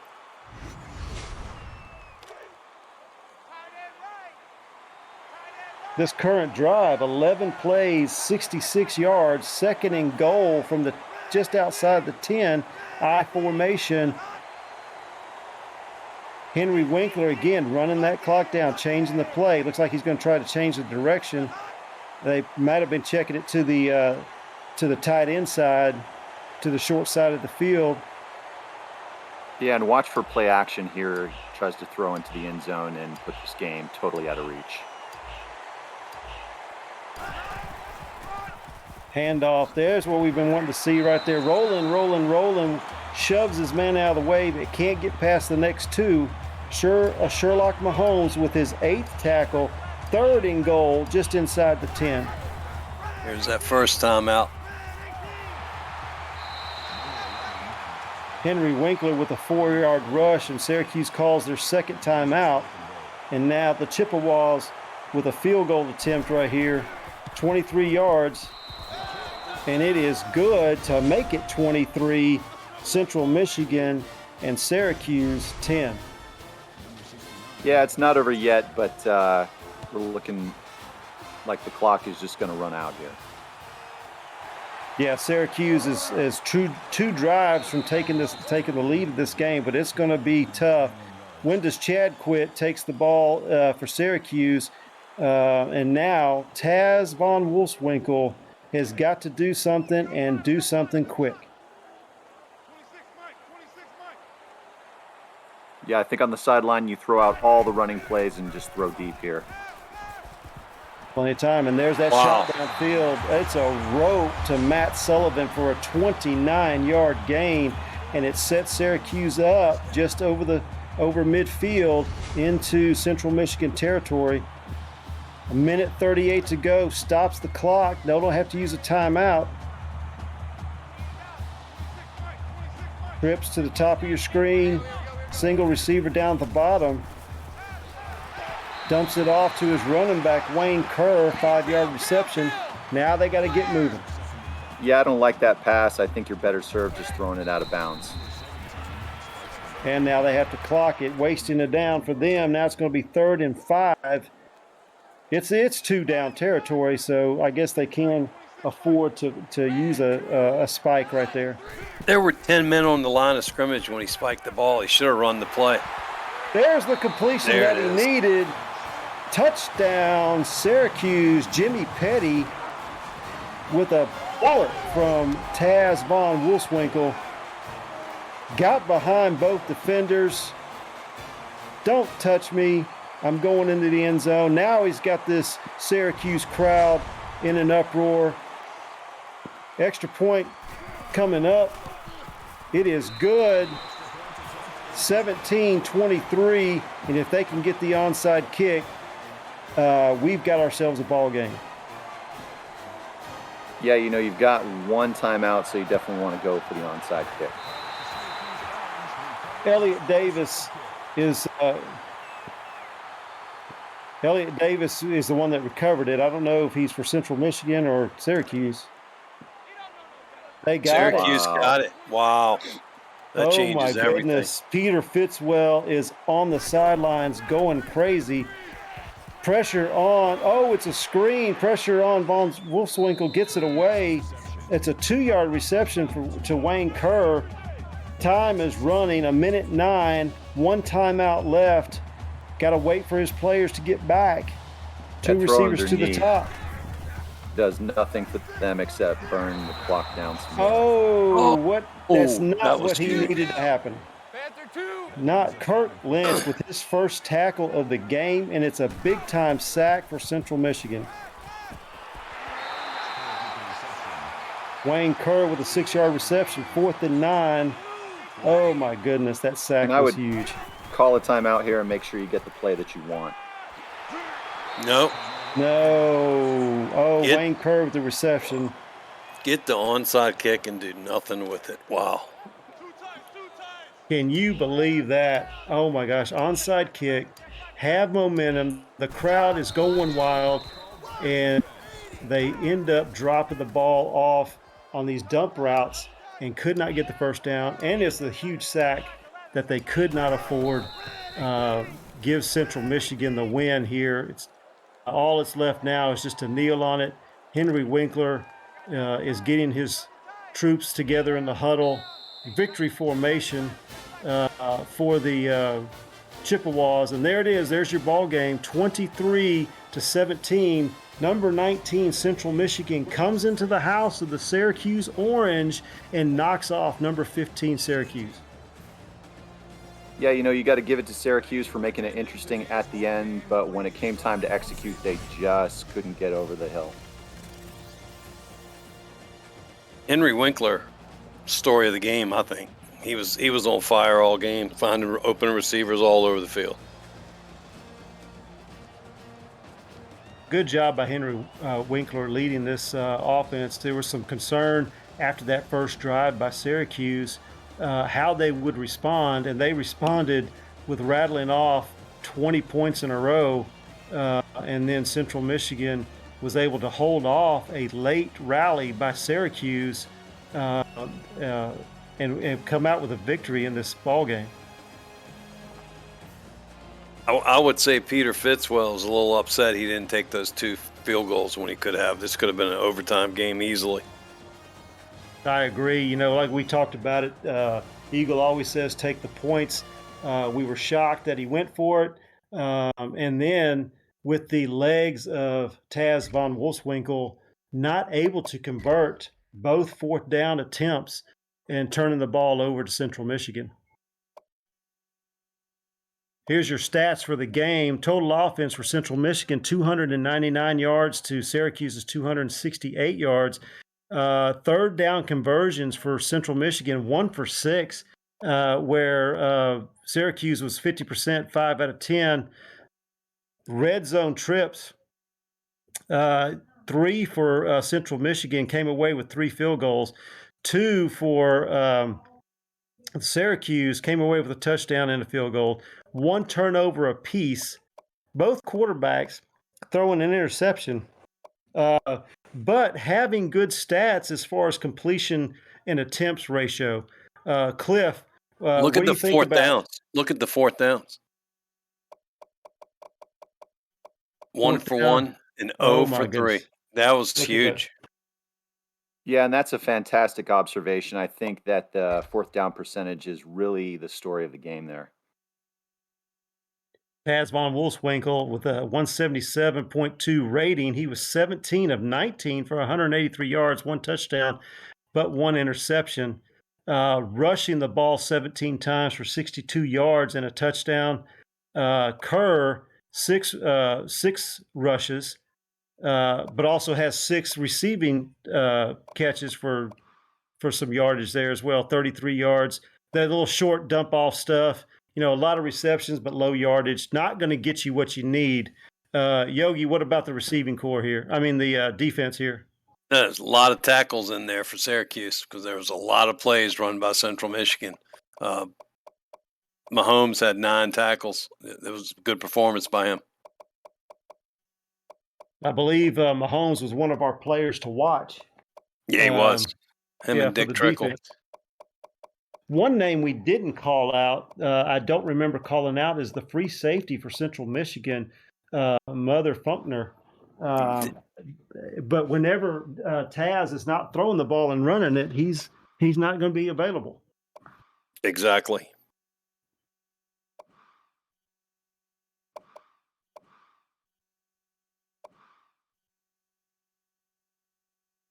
Wow. Henry Winkler, 195.5, 21 of 24 for 254 yards, 2 touchdowns, and that 1 interception. That's just unbelievable. Rolling, 9 rushes for 40 yards. Henry Winkler, 7 attempts for only 5 yards. Cliff, what about this receiving core for Central Michigan? Yeah, I think they came up big. Roland didn't get started the way I think he wanted to. And so the wide receivers really stepped up. I mean, you're looking at these averages here. Looks like Zach Thompson had an average of 20 yards per reception for a total of 120 yards for the game and 2 TDs.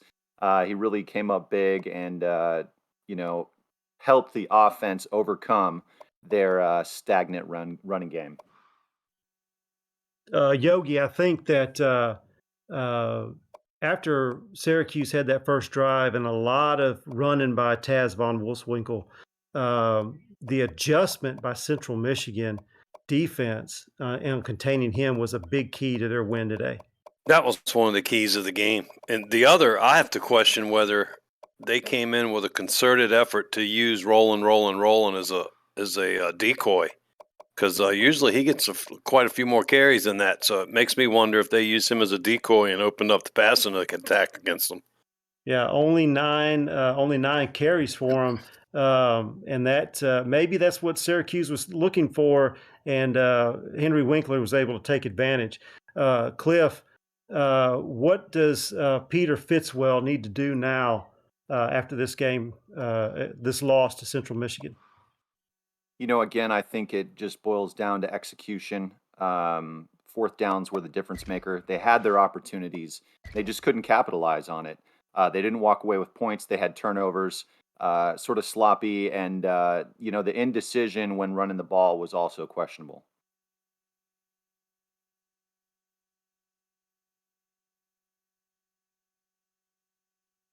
I believe we only had one punt, I believe, and that was by Syracuse, if I'm not mistaken.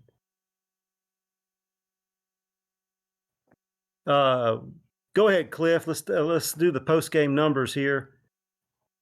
Well, taking a look, the only two glaring differences that I see is Syracuse had more yards on the ground, but Central Michigan, again, as we've talked about with the receiving core and the QB throwing downfield, they came up with 254 yards in the air, and that's what got them the win here. All right, Yogi, any last words before we turn it over to the next crew? It was a good game. I think Syracuse is definitely concerned that they didn't go for the 3 points twice. Yeah, I think Peter Fitzwell is going to be second guessing, putting himself in a bind by not kicking the field goals and going for it on fourth down, not getting it. But they say that hindsight's 20/20, and he felt like it was the right thing to do at the time. Didn't execute, wasn't able to accomplish the conversion. But knowing Peter Fitzwell, he's going to be well prepared for next week to take on his next opponent. And he's a guy that learns from the previous negatives and is able to turn them into positives. Correct.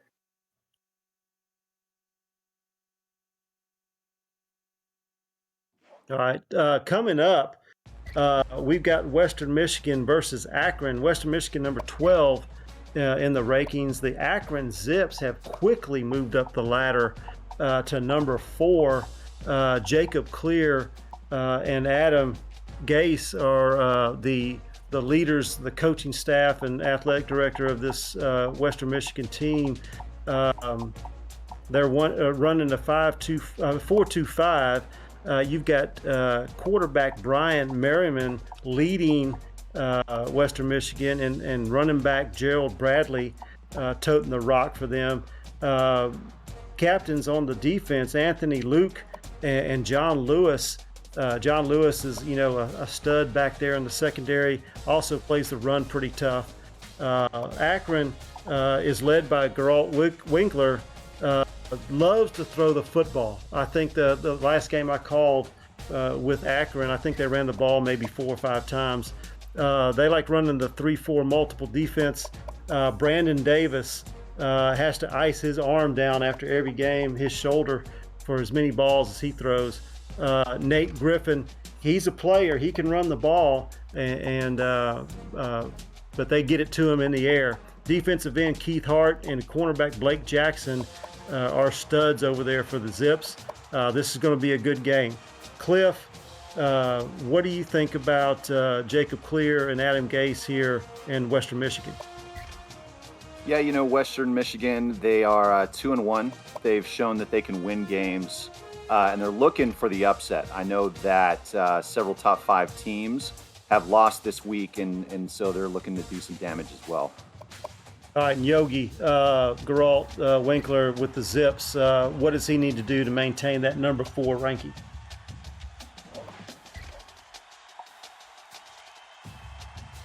I guess we lost Yogi. He's on a break here, but, you know, you're at home.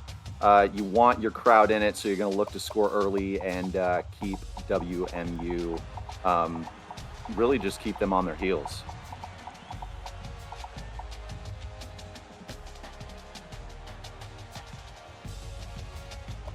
All right, now we are going to be traveling to Akron, Ohio.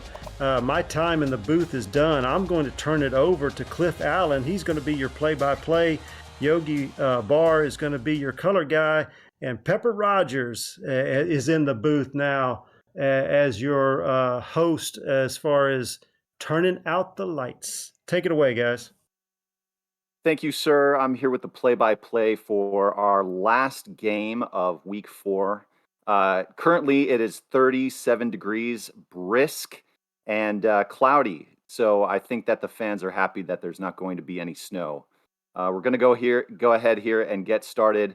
Pepper, I see that you've bounced in, and you are a part of this broadcast booth. Do you have any thoughts on this matchup? I'm looking forward to seeing how the Zips handle the pressure of being 3-0 and playing at home. And there might be an upset coming up here with Western Michigan.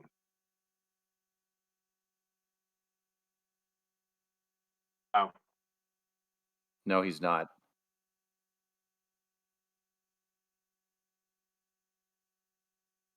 Well, I do have an interesting fact for you about Akron.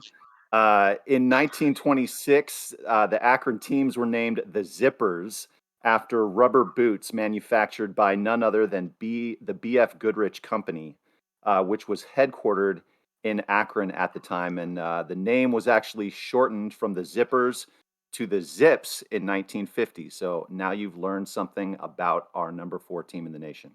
I'm a smarter individual now. You're welcome. Evening, Yogi. Hey, what's up, Fred? You know, buddy. Yogi, thanks for joining us. You're here with our color commentary.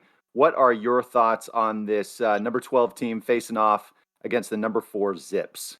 I'm looking forward to, I haven't worked a Zips game, but I'm looking forward to seeing how they've moved up so quick and what they have. I'm really looking forward to seeing that. You know, I'm going to echo that. I have yet to see either of these teams play, so it should be an exciting matchup. This is my second Zips game. So, yeah, you're going to see a very well-organized offensive team.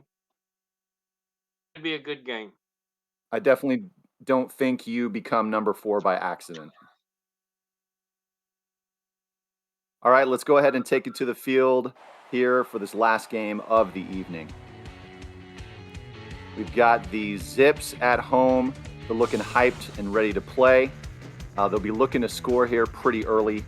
The Zips had some great balance on offense last week with 139 yards on the ground and 182 yards in the air. So balance is the key for them here at home as they look to put down number 12.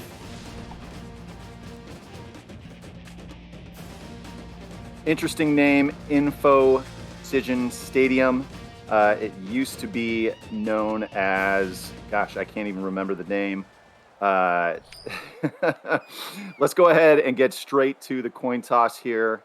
The Akron Zips Sullivan deep to return. look like they are kicking off to the visiting team. Western Go Michigan. ahead. Western Michigan. Broncos.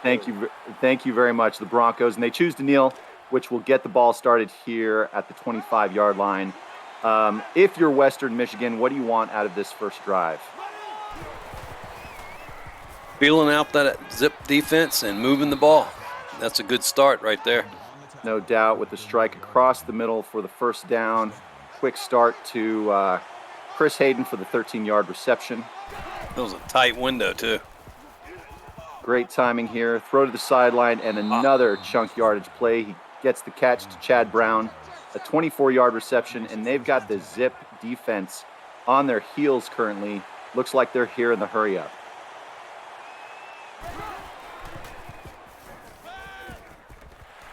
Lots of time, and then finally is brought down. I'd like to see better play calling there. At least get rid of the ball when you start to feel pressure. That sack coming by looks like number 36. It looked like good coverage downfield on that play. Yeah, absolutely. It just had no one to throw to. We're at 2nd and 13 here. Clock continues to move. Drops back, throws it underneath to his running back. He stiff arms and then is pushed out to the sideline for a 3-yard reception. Again, we see the hurry up. Interesting here. Maybe not want to give the defense a lot of time to get set and figure out what's going on. Throws to the sideline, and was that intercepted? No. What a catch. No, incomplete. Incomplete. I thought it was a catch. Okay. I thought it was a catch. So that kills the drive here, and they're going to go ahead and punt. A bit disappointing with the drive starting off so well and then having to punt. Yeah, just kind of stalled out there, and you'd like to also see better play from the punter as it bounces into the end zone. That gives the Zips the ball here at the 20-yard line. Play action, the bottom of the field, and a great reception to Adams for 9 yards. Good Again, start, just like many other teams in the AACL, we see the hurry-up offense here. Up, and we've got a call change. And wow, that looks like some confusion. What just happened? Wow. Seen that twice in the other game and once in this game where the quarterback doesn't hand the ball off and then he doesn't know what to do with it. Was he trying to pull it back in? Was that a pump fake? I'm not sure. He'd love to have that back, but we're here at 3rd down and 5 yards to go. I think the only person he faked out was himself. Absolutely. And then erases the mistake with a 17-yard dart to Allen Davis. His first reception of the game, and it couldn't have come at a better time. Keeps momentum in their favor as they move the ball down the field. That was a dart for a pass. Yeah, it was. I actually can't read it, so all right, welcome to the chat. Biff Markham, you, Coach Craven, Commander Root, Dave Axis, Def B, Gerald Winkler, Goals Official, Gunny McGuire, Caddy Na, Capsis, Lone Star Glory, Packer Fred, Painfulest, Six Flags Magic Mountain, the Greg Soto, and True Blue Frank Wade. Thank you, sir. We're here at 3rd down, 6 yards to go. Lots of time. And it is intercepted, and he may just run this all the way back. No, he's brought down. Looks like he forced the ball in there on 3rd down. Did that hit the ground? I'm not even sure. Are they calling it a fumble? It looked like he scooped it off the ground to me. Wow. Or was it a fumble? Yep, and they're going to have words on the sideline about that decision. They were moving the ball well there, and a costly turnover as they are deep in their own territory. Replay. No challenge so far.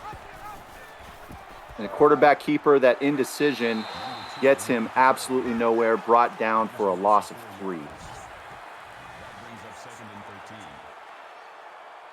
Big play, Brian Merriman trying to get away from the pressure and just gets eaten alive.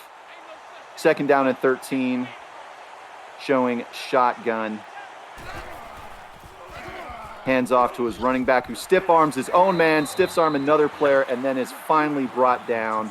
May have been an eye gouge in that, not sure.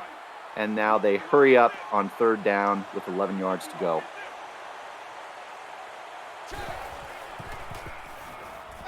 Obvious passing down here, lots of time, looking for an open receiver, throws the end zone, and it is picked off, thrown into coverage, and we have our 2nd turnover of the game. I was thinking that on the first drive, he kept throwing into double coverage. It was going to come back to haunt him eventually, and there it is. Yeah, he just floats that thing over the middle, and it is gobbled up by the secondary. How many blue jerseys hanging around that goal line? Yep. So the Zips have the ball on the 15 or 16-yard line. Obvious passing formation, throws to the sideline, high efficiency. And you got to like that because you're protecting the ball. But definitely need more than 3 yards of pass. Agreed. Setting up here, it doesn't look like the Zips want to run the ball at all, although there's a change on the sideline. And throws right across the middle. Runs from the Zips. They are mostly a passing offense. And I don't know if that was tipped or dropped, but sets up a big 3rd down, 3rd and 7. If it were dropped, it cost them 7. Exactly what kind of formations the Zips run. They probably run about 20 different shotgun formations. And we're stuck here at a stalemate as the Zips go to 4th and 4 with a punt. Western Michigan gets the ball in good field position, somewhere around the 43-yard line. We've seen sacks on both sides of the ball, interceptions on both sides of the ball. What do you think the game plan is here for Western Michigan? What do you think we're going to see from them on the offensive side of the ball here?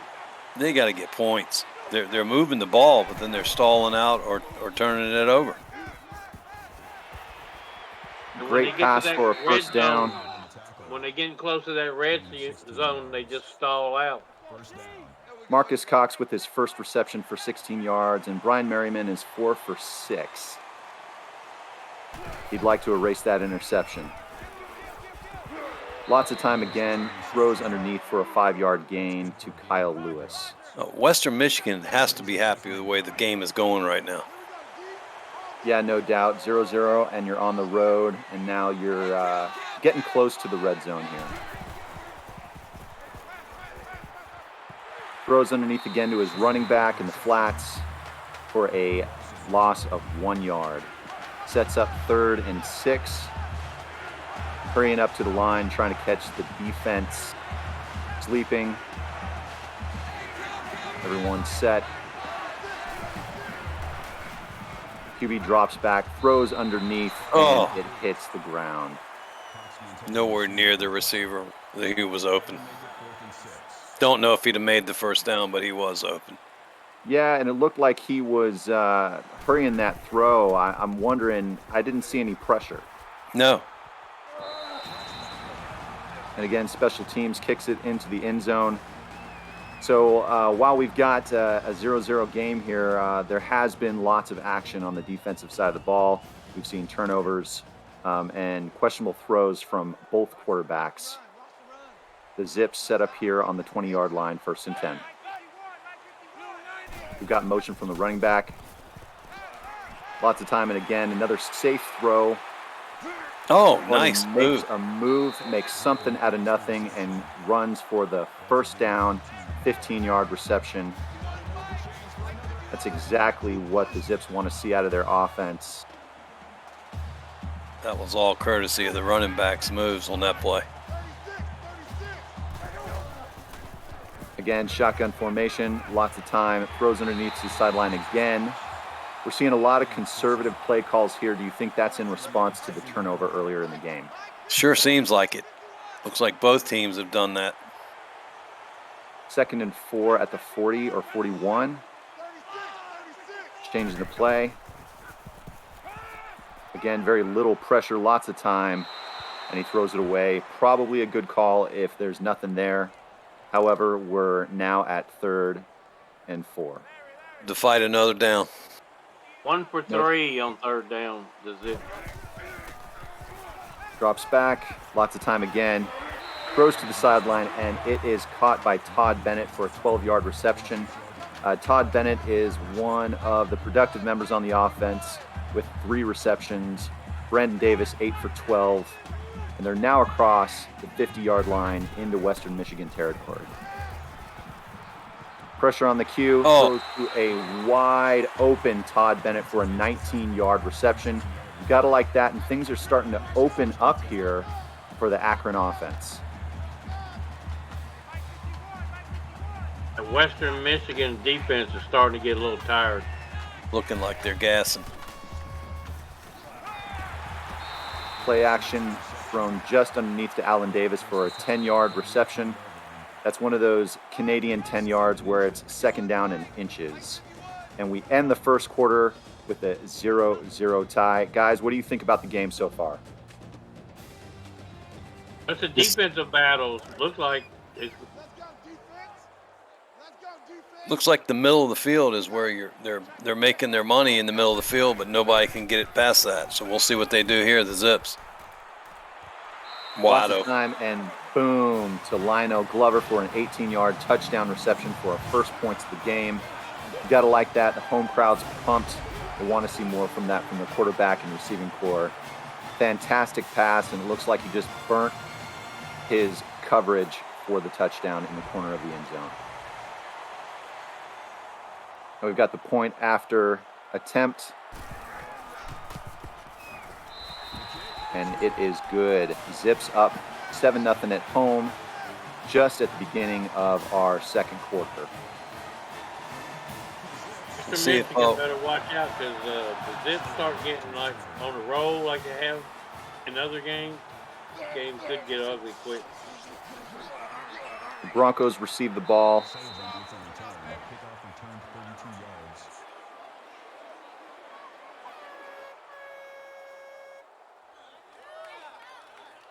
Sorry, a little bit of a delay in my stream. That's right. You know, you're looking for Western Michigan to answer. 1st and 10 on the 37. Throws underneath to his running back. Let's see if he can make something out of nothing. And runs Bradley for a 7-yard reception. His first reception of the game. He's hurt. He may be hurt. Let's see if that comes back to haunt them. They've got a little conservative here. With very little offensive production, they can't afford to lose their starting players. Lots of time for the QB. Ooh. Rolls over, and another dangerous pass across the middle. Tipped and could have been intercepted. 3rd and 3 at the 45.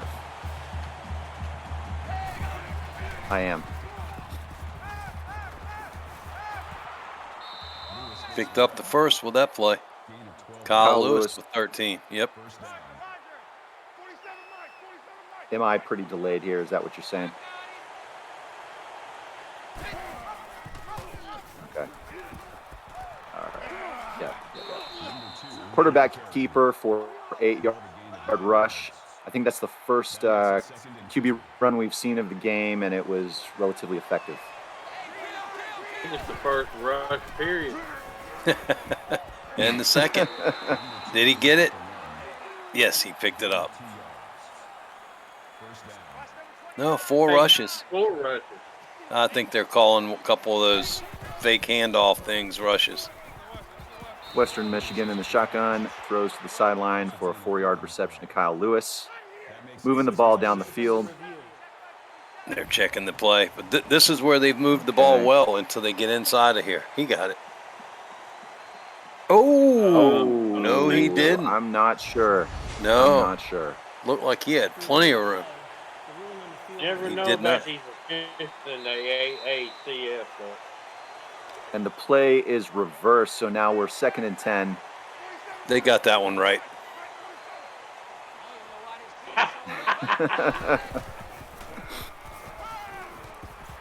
Drops back, lots of time again, throws to the first down, and scrambles for a 23-yard reception to McNair. That's his first catch of the game, and it comes up big here. Now they are solidly in the red zone. See if they can finish this drive off. Formation again. Very little pressure on the quarterback. Lots of time. Throws underneath, and that is a touchdown to Marcus Cox for 9-yard touchdown. Great answer. Great answer. That's right. Western Michigan answers the Akron Zips and ties up this game here in a moment at 7 apiece. Got a ball game here, guys. Yeah, and that was a great drive, an extended drive, 8 plays, took roughly over a minute, and Western Michigan has got to be feeling semi-confident here as they kick the ball off back to the Akron Zips.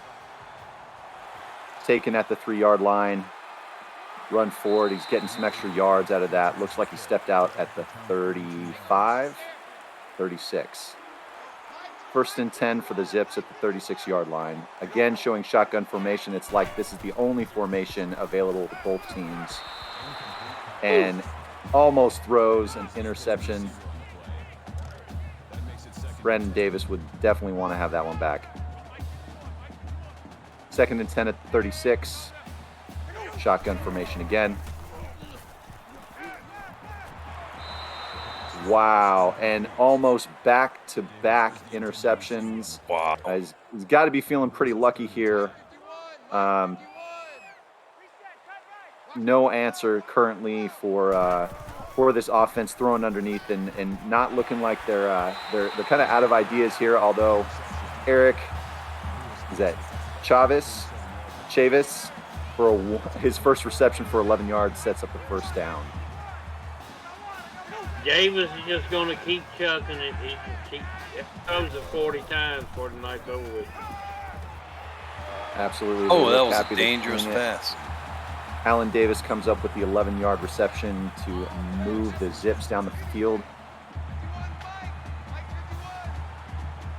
They're fearless. I'll give them that. Not afraid to make the hard throw again underneath. Wow. And I don't know what I saw there. Looks like a 12-yard reception. I thought he may have hit the defender in the back, and somehow it ends up in the wide receiver's hands. Brandon Davis, 14-20 here, and moving the ball well. Throws across the middle for a 1st down. Zips now with 167 yards through the air. That last pass came to McIntyre for the 1st down. And they're looking to score a touchdown here as they enter into the red zone. Davis has already thrown it 21 times, and we still got 3 minutes to go. There's the first running play. Draw play to the running back. Somewhat effective 5-yard rush. Keep them honest. And again, with the hurry up, changing the play at the line. Another handoff. What a surprise. And he absolutely just Mike Tyson's that defender for a 1st and goal at the 1. I'd love to see that replay. Wow. That wasn't a stiff arm. That was a beatdown. Yeah, we should see this replay. This is worth the replay. We've seen a lot of big hits in the AACL. That's what we have a production crew for.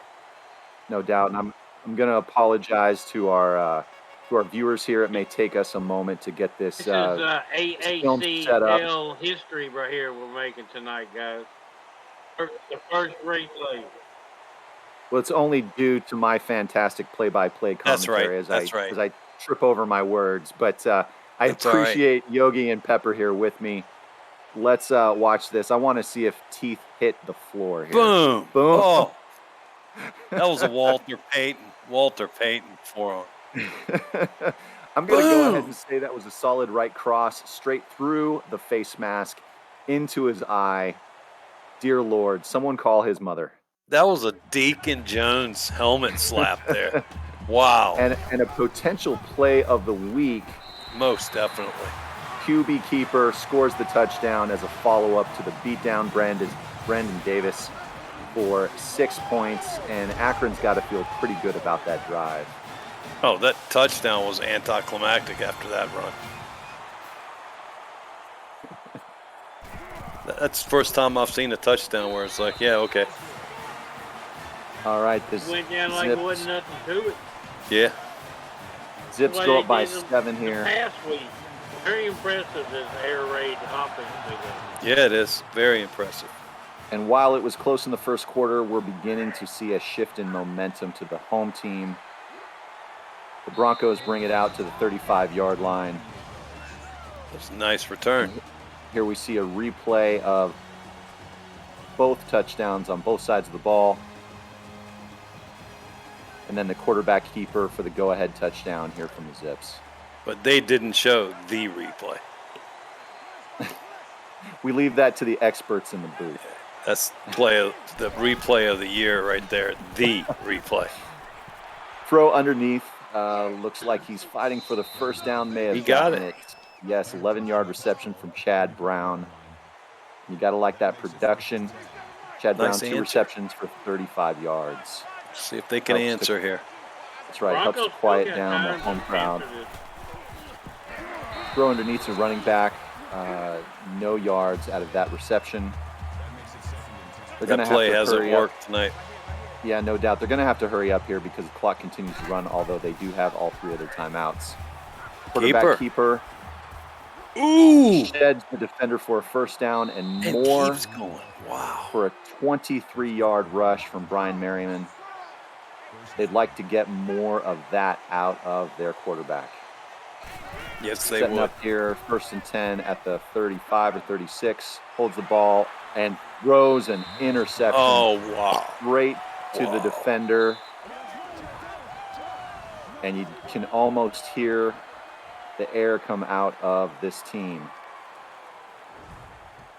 Fantastic interception by the Zips defense. They get the ball back at their own 18-yard line. Oh. How did he get rid of that ball? Oh, he's not getting up. Their quarterback? Yeah. I'm on a delay here, guys, so I can't quite see what just transpired. Can you guys pick Quarterback got nailed and got hurt. He got rid of the ball, but now the backup's in and overthrows about 20 yards. Phillips. Injury update. Well, wind knocked out. Yeah, I would say. Every less ounce of oxygen he had in his lungs were knocked out. 4th and inches. And he comes up just short of the first down. You'd like to see them get the first down and make something out of that turnover, but now they're going to kick the ball back to the Western Michigan offense. Still has 2 timeouts. They can move this ball up a little bit.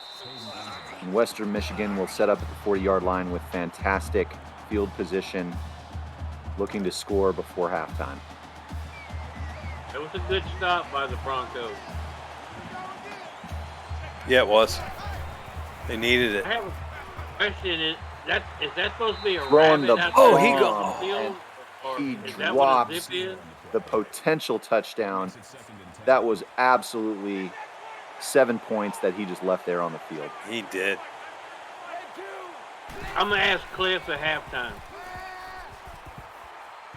Lots of time. The zip was something about a zipper, but why they got a rabbit out there in the middle of the field? Ask Mr. Goodrich. We'll have to email him. We've got a huge play here with Western Michigan setting up on the 30-yard line. Lots of time. No one's open downfield. He rolls to his right, throws across the middle. He threw that to nobody. Brian Merriman, 13 of 21. Shotgun formation again. Lots of time looking for an open receiver right across the middle and scores the 29-yard touchdown to Chad Brown across the middle. That ties the game up here. And even though the momentum has been in the Zips' favor, we see here that both teams are tied up with 1 minute and 6 seconds left in this second half. Quite a shocking turn of events. It's anybody's game at this point. It is. That's a great answer. I don't think the Zips have ever faced an offensive team like Western Michigan. They're standing toe-to-toe with them tonight, that's for sure. Both teams not afraid to just sling the ball, no risk it, no biscuit, and Akron will get started here with 1 minute left in the first half. It looks like that's the mentality you've got to have coming in here to the Zips home, playing their style of ball. You're going to have to stand toe-to-toe and throw it yourself. Again, lots of time. Throws for the first down to Todd Bennett for an 11-yard reception. That stops the clock and allows the offense to get set here.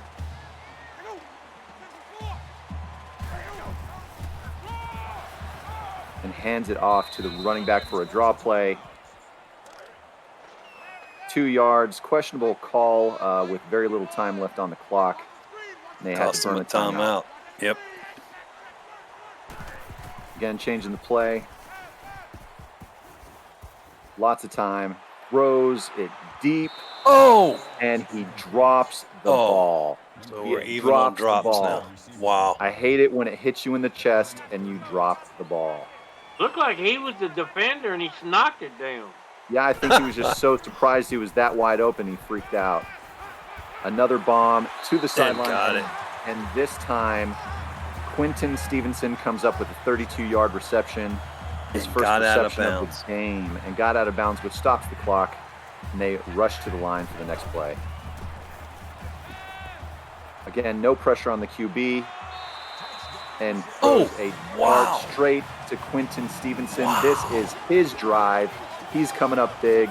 And the Zips, with 32 seconds left on the clock, go ahead up 20-14. Double covered. How he fit that ball in there, I don't know. Impressive drive by Akron. Yeah, that was extremely, extremely aggressive. Not afraid to throw it deep. And it comes up big for the Zips here. Still got 32 seconds, so let's go, Broncos. Yeah, your WMU here. Do you just take the points and go out down by 7 and just be happy with that, or are you going to try to score? You got to go toe-to-toe with this team.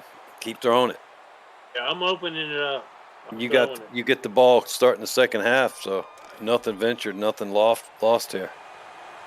You know, I agree. It may just it has the feel like the last team with the ball is going to come out with the W. Exactly. 1st and 10, lots of time for the Q. No one open downfield. Succumbs to the pressure and is brought down with a 1-yard rush. It will not count as a sack, but that takes the clock down, and we go in at halftime with number 4 Akron holding serve here, up 21-14 against Western Michigan. Let's go to our analysis of this first half. If you are Western Michigan, what are you thinking? Well, first quarter you had a defensive game. Second quarter you had a slugfest. So they've adapted to both ways of playing. So they just have to keep doing what they're doing. Stand toe-to-toe with them. Throw the ball and let your defense do what it can do. Yeah, they have to just keep on doing what they're doing right now and just don't panic. Just keep playing and just got to get a big stop somewhere in the second half here. Yeah, and if you're Akron, what kind of adjustments do you want to make, or do you just continue with the game plan that's been effective? I mean, right now they've scored 21 points in the first half. You're not really frustrated by that, but you'd like more out of your defense. Yeah, I don't think Akron spent a lot of their budget on running game for this team. So I would imagine they're just going to keep on slinging it. And they're going to keep doing what they've been doing, and that's what they've been doing all year. It's slinging it. If you look back at other games. Yeah, and with both these teams just chucking the ball down the field, the difference is Western Michigan's 2 turnovers. Yep. And we'll see here the second half how this game plays out. Western Michigan will kick the ball off to the home team, Akron. And they will run it out here to the 35. Akron's looking to move up the charts, the polls. Yeah, with so many top 5 teams dropping out, I mean, you don't want to get ahead of yourself. Still a lot of game left here, but definitely they can capitalize with the win at home here tonight. Definitely an 8-yard reception to Todd Bennett. Todd Bennett showing up here, 6 receptions for 57 yards. And Brandon Davis seems to be settling down and finding a rhythm in this game. Fake handoff thrown underneath for a first down. And Nate Griffin is leveled, but gets the first down with a 5-yard reception. He has a total of 3 receptions for 22 yards. Big question Split in the backs poll here. is going to be how far is UCF and Washington State going to fall this week? Yeah, we're not going to talk about that here in the booth. And the QB. Here we go again. Stuck in the Matrix. What is going on? We are living in a simulation. What is this? I guess he had everybody faked out that they didn't know where the ball was. Yogi, did you take the red or the blue pill? That was unreal to me. the modern day Statue of Liberty play. Nate Griffin with a 7-yard run sets up 3rd and 3 for Akron. And quarterback keeper charges for the first down, and he puts the big boy truck on that defender. Says, "No, sir, I will not be denied."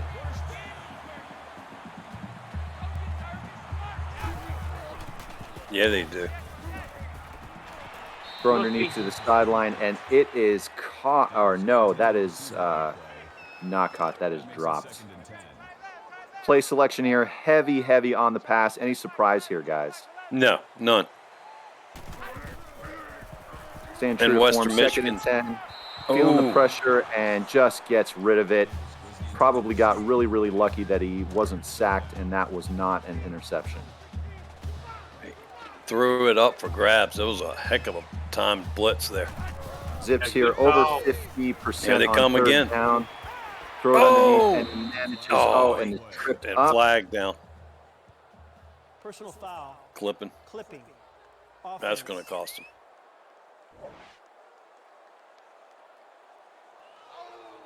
And the Broncos love that. Would you accept that, or would you decline that, and then it's 4th down? That puts them out of field goal range, accepting it. But, yeah, that's dangerous, too. I know what you're saying. Yeah, with how explosive this offense is, it could come back to bite them. 17 yards ain't nothing to Akron. It worked out well. Sure, and Lonnie Adams comes up with a 2-yard reception with that throw underneath. And if you're Western Michigan, I don't know if the Zips even punted in the first half, so you got to feel good about stopping them here. Most definitely. Ball Their bounces. defense has shown a knack for stopping them when they really backs against the wall and they have to. That's true. That may have been their 2nd punt in the game, but now Western Michigan's got the ball on the 20-yard line with 3:14 left in the 3rd quarter. I think we need some better punters in the AACL. Every time the punter punts the ball, he punts it out of the end zone. And the blitz catches the quarterback here, and they just eat him alive for a 3-yard loss. That looked like that hurt. Oh, they ain't? I thought punters were people, too. That's a fact. Kickers matter. And McNair with the 7-yard reception, and it's just put on his back. That sets up 3rd and 6 here. Brian Merriman, 15 of 32 for 2 touchdowns, but 2 picks. And again, that is the difference in this game. Most definitely. Holds onto the ball, throws across the middle for a 1st down. Chad Brown with a 10-yard reception. Chad Brown having a great game, 4 receptions for 74 yards. He's coming up big. I'll give it to him. He's fearless. Holds onto the ball, throws underneath, and he scrambles for 10 yards. 2nd and inches. We might actually see a running play here. Not sure. Who knows? And we don't. Quarterback holds onto the ball, still throws underneath, and it is caught for the 1st down to J.D. McNair. But both of these teams, the quick outs are like they're running plays. I don't think the Zips know what a running play is.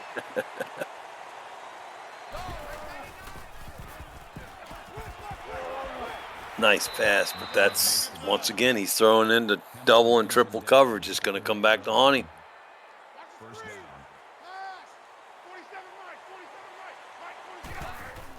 Still in the shotgun.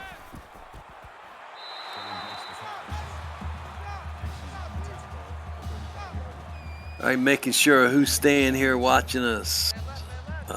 Biff Markham, Commander Root. I can't read that one. Dave Axis, Def B, Dipwad, Gerald Winkler, FH Rab, Goals Official, Gunny McGuire, Kelly Ma, Cactus, Packer Fred, Painfulest, Six Flag, Magic Mountain, and True Blue. Thanks for being here. Hope you're enjoying this AACL game. And thank you for that as I struggle with technical difficulties up here in the Pacific Northwest. WMU moving the ball here. They just got the first down and they're now in the red zone looking for points. Quarterback keeper nice to the left, move. Oh, sheds the defender and then is finally brought down. Could have been a much bigger play, but ends up netting 2 yards. And it could have lost a lot of yards. Showing shotgun again, holds onto the ball, throws underneath for an efficient 5-yard reception from Thomas Evans. That's his first reception of the game. Sets up 3rd and 3. Does Western Michigan have to score a touchdown here, guys? You want to. You want to against this team, but they're going to have to settle for 3 here. An uncharacteristic handoff to the running back. I guess that's exactly why they have been throwing the ball so much, for a loss of yards, and sets up this field goal attempt. Maybe they thought they'd catch them by surprise running the ball. And it is good. That brings the Broncos closer to the Zips, now down by 4. Zips lead 21-17 late in this third quarter. Pretty even on total yards. Zips 292 to WMU's 280, I believe. Yeah, Jacob Clare's got to be proud of the way his team has performed tonight. Stood toe-to-toe with this 4th-ranked team. No doubt. You're on the road, and you're still within 1 score going into the 4th quarter. You want to stop them here and keep it close. 1st and 10, thrown underneath. Reception to Allen Davis for 10 yards. Gets them the first down. Allen Davis, 6 receptions for 66 yards. Again, This is like Brandon Davis. This is like going to a Loyola Marymount basketball game here. Non-stop. May have been movement on the defensive side of the ball, and the Akron receiver is just dragged down. Todd Bennett could have been a horse collar. But again, Brandon Davis just efficient, not turning over the ball, and they're getting first downs. Nate Griffin for a rare 5-yard run. He has 6 rushes for 35 yards. Just trying to keep the defense on their heels. Gotta be that. Thrown sideline for the first down to Trey McIntyre. He's been kind of quiet this game, but big reception, his 2nd reception of the game for the first down. That pass was ripped. Thrown underneath again, and Todd Bennett scrambles for what was almost a first down, 2nd and inches on the 25-yard line. And that closes out our 3rd quarter. We've got a close one here. The Broncos 17, the Zips 21. Great game. Get your 69s up in the chat. All right, and we've flipped the field here. We've got a great game going. 4th quarter, still anyone's game. Quarterback keeper, QB scrambles. Looks like he was going for the slide and gets nailed. Didn't quite make it. He jumped up like it wasn't nothing to it. He just shook that off and said, He's already had the wind knocked out of him once tonight. I'm just looking for more right hooks. Yeah. Another throw underneath for a 3-yard reception, 3-yard pass to Glover. Glover, 2 receptions for 21 yards. Again, Brandon Davis just being efficient, not playing outside of his skill set. John Lewis with his 8th tackle there. 2nd and 7.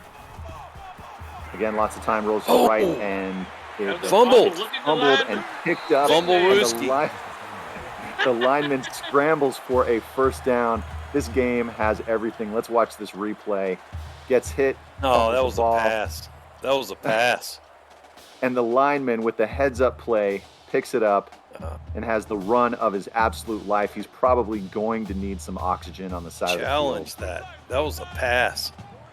First and goal here at the 9-yard line. Looking like they might actually run the ball. Single back formation. Handoff. Weak side. Charges and is just short. 5-yard run. I think that's a good play call because it keeps Western Michigan guessing as to whether they're going to run the ball here or throw it. Again, single back formation, changing the call. Toss to the right. Ooh. And it is brought down. Lonnie Davis is brought down for a loss of 2 yards. Big, huge heads-up play for the WMU defense, forcing a 3rd and goal. They're praying for a field goal here. They got to stop them here.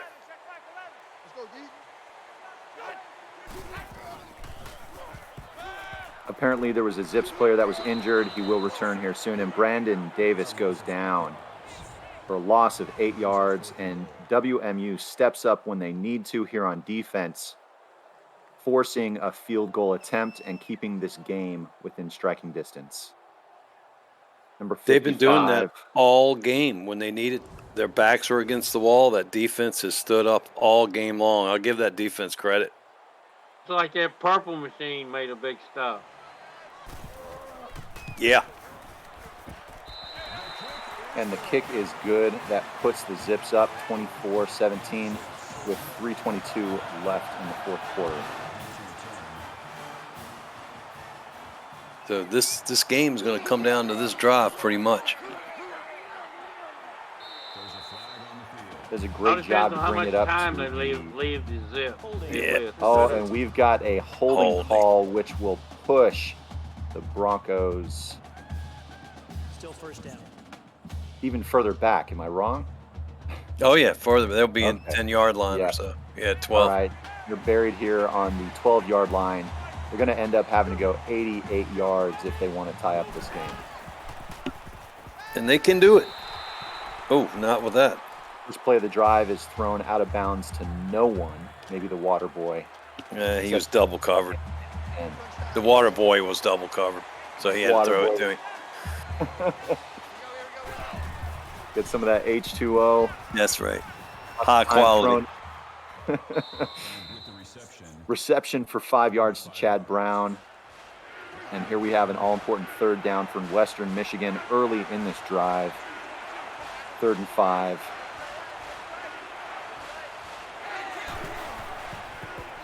And they choose to run the ball. And he got it, and then some. Wow. Risky play, but Derek Sullivan has a big boy play and rushes for the first down, stops the clock, and gives new life to these Broncos. He didn't head slap anybody. Second string running back at that. Thrown underneath to Chad Brown for a 3-yard reception. He gets out of bounds, saves the clock. He's almost at 100 yards, 95. Chad Brown. Boom.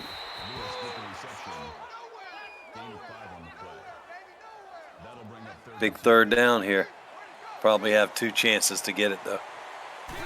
3rd and 2. Nope. We'll see about the 4th down. They got to go for it. No, they're punting. Wow. So WMU decides to punt the ball here. And as Pepper said, they've got 3 timeouts, but questionable call. They decide to fair catch that ball. 2 minutes and 23 seconds left. See what that defense can pull it off again. Backs against the wall. Got the ball on 19-yard line. Thrown underneath. Interesting play call. And Eric Chavez is leveled for a 9-yard reception, but that keeps the clock moving, and the Broncos have to use their first timeout. 2nd and 1. And they get the first down. Todd Bennett has been a hot target for Brandon Davis here today. comes up with a clutch first down, and WMU now has 1 timeout left. I don't understand why they had to use a timeout. No, because he went out of bounds. I don't either. That's interesting. And again, another glitch in the matrix, yet more evidence that we are living in a simulation and that this game is not real life. Oh, why'd you have to ruin it?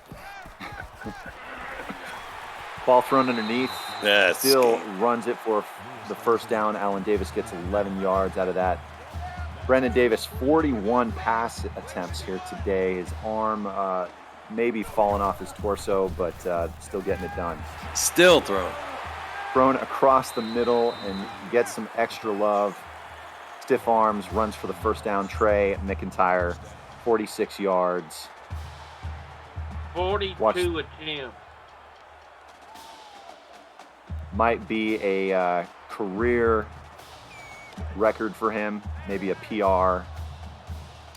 And the Zips are in control here as the clock continues to move. There's very little that the Broncos can do here except for a turnover. We see that running play. Nate Griffin stays inbounds. Veteran move there. 7th rush for 39 yards. Very pedestrian numbers, but he's getting it done. 2nd and 6. Clock continues. Another handoff to the running back. This time he runs to the weak side and goes for the first down, and that is going to close out this game. Wrap it up. The Zips get it done here for the last game in week 4. The clock ticks down to 0.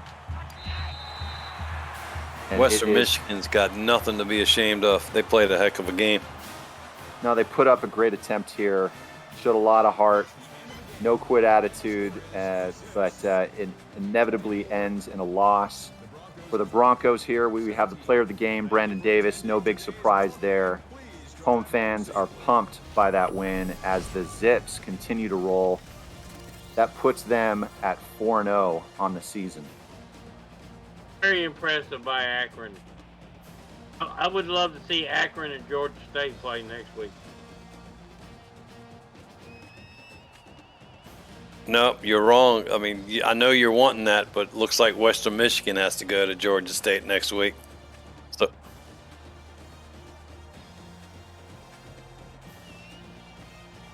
rough schedule. Even though Western Michigan takes the L here tonight, I'm sure no one wants to play them with the way they played this evening. Showed that they can contend with top 10 teams. Agreed, 100%. We love the air raid, Wink.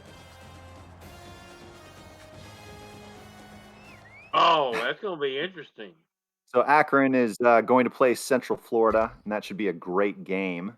Something to mark your calendars with for our week. Is it week 5 next week? We're going to take a look here at our team stats.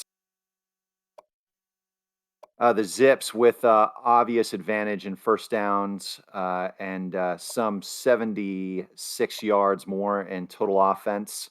Definitely more passing yards, eclipsing 300 yards to the Broncos, 266. Pretty close statistics-wise on third down. The Broncos at 44% and the Zips at 50%. Big story of the game here. Decent red zone efficiency from both teams, but the Broncos went in at half down by 7 and end up losing the game by 7. Total yards, Akron just put on an offensive display, totaling just short of 500 yards, while the Broncos had 405. Time of possession was relatively close with the Zips holding the lead there with 11 minutes and 20 seconds. I didn't like Western Michigan punting that ball in the fourth quarter there. I think that, you cannot give the ball back to that Zips team there. You got to take a shot at that 4th and 2. Absolutely. You can't stop the Zips all night. You want to go with your strength, and they ended up offering that up when they decided to punt. Our player of the game, Brandon Davis, with a rating of 149.5, 336 yards, with a 71% efficiency. His average was 11.2. So that's telling me just those high efficiency, low risk, short passes underneath and let his playmakers get the yardage that they needed to move down the field. In terms of rushing, Nate Griffin led the team with 8 attempts for 47 yards and a 5.8 average. That's not bad. We go on to receiving. Tony Bennett, the tight end, led the team with 9 receptions and 81 yards. But we had some big plays from Stevenson with the touchdown as well as Glover for a touchdown. Yeah, 9 spread different the receivers. ball So out. Yeah. exactly. Going over to defense, tackle totals here, speaks to the fact that many, many different players had to come up and make plays. This was a high-scoring game, so we're not seeing double digits for anyone. But the difference maker was obviously the deflections, but also the interceptions.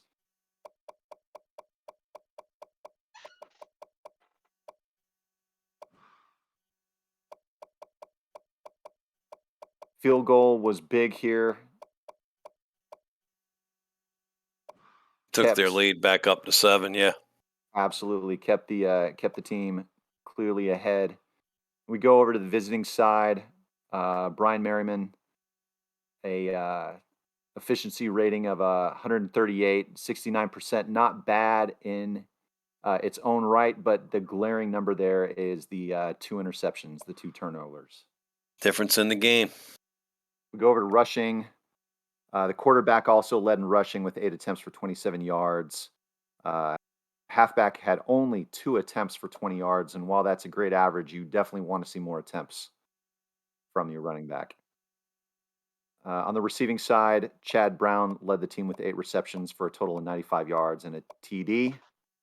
The ball was spread out well to 9 different receivers. Again, speaking to how dangerous these Broncos can be. Yeah, John Lewis was all over the field.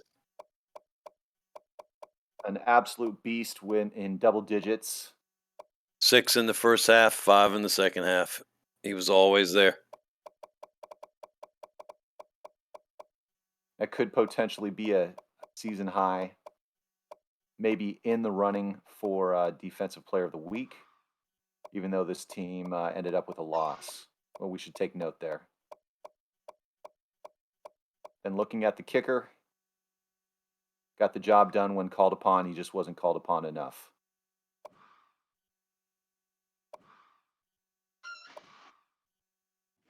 All right, guys. Let's go ahead and close out this game with thoughts on how this matchup played out. Yogi, what? Like I said, Western Michigan's got nothing to hang their head. They stood toe to toe with this tough team. Couple turnovers and a questionable call with that punt in the fourth quarter on 4th and 2 was what kept them from tying this game up. Akron, Zips, looking forward to seeing how they do this coming up week against Central Florida. See if they can maintain their top 5 status. And Pepper, while Akron comes out with the win here, they've got a huge matchup next week. What's their thought process in terms of, do you think they're going to be looking to make adjustments or more of the same for them as they head into week 5? I think they're going to basically stay the same. Davis, 42 attempts. I look for him to have 45 attempts next week. I wouldn't be surprised, especially from what we saw this game. So our players of the game, we've got Brandon Davis for the Broncos with 336 yards. And on defense, Derek Hamilton with a pick. And then, I'm sorry, I got the teams mixed up there. That's not the Broncos, that's the Zips. Now on the Broncos, we've got Brian Merriman with 2 TDs. And on defense, Ray Robinson, tackle for a loss, a sack, and that forced fumble that ended How up do going you not for a have first John down. Lewis? John Lewis there with 11 tackles. I don't understand that one. I guess the sack and the forced fumble. Yeah, we're going to reject the system and throw our own player up there. Yeah, we must not be in reality here. I took the blue pill.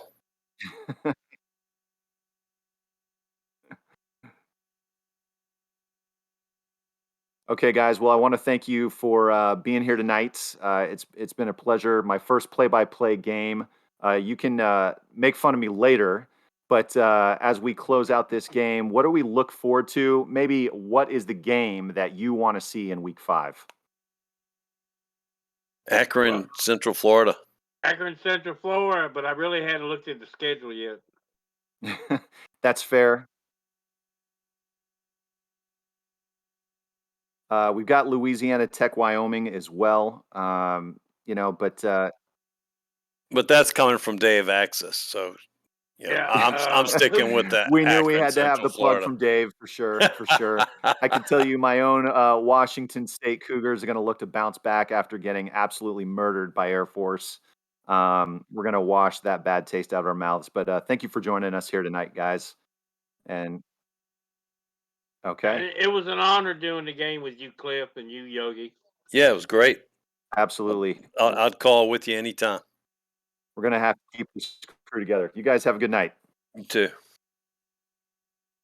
All right, Cliff, thank you. Yogi, Pepper, everybody who was in the booth tonight calling games. Appreciate everybody pitching in and helping out. It's always nice when I can just produce in the background and not really have to concentrate on multiple things at once. Ladies and gents, this wraps up Week 4 of the All-American Coaching League. And as I look at the standings, we have had some big upsets this week, and we stand now, I believe, with only 2 undefeated teams in the AACL. The Georgia State Panthers have moved to 4-0, and now tonight in the last game, the ZIPS have now also moved to 4-0. Both of them have tough games next week. We've got at least 3 or 4 potential games of the week next week. So make sure you tune in starting on Monday night, 9 p.m. Eastern, right here on Twitch. Quick recap. Memphis beats East Carolina. Central Michigan beats Syracuse. The Zips beat Western Michigan. And that wraps up your night 4 of Week 4. And I can't believe this, but already after next week's games, we're going to be halfway done with the season already. It's going by fast. How did the home teams go? 3 and yeah, let's take a look. 3? Let me put this last one in, and I'll let everybody know right now. The home teams this week. So Akron just won. Let me mark that. And the home teams went 8-4. 8-4. Yep. Iowa State, Georgia State, Memphis, and Central Michigan. So 2 of the 4 visiting team wins were tonight. They only had 2 going into tonight.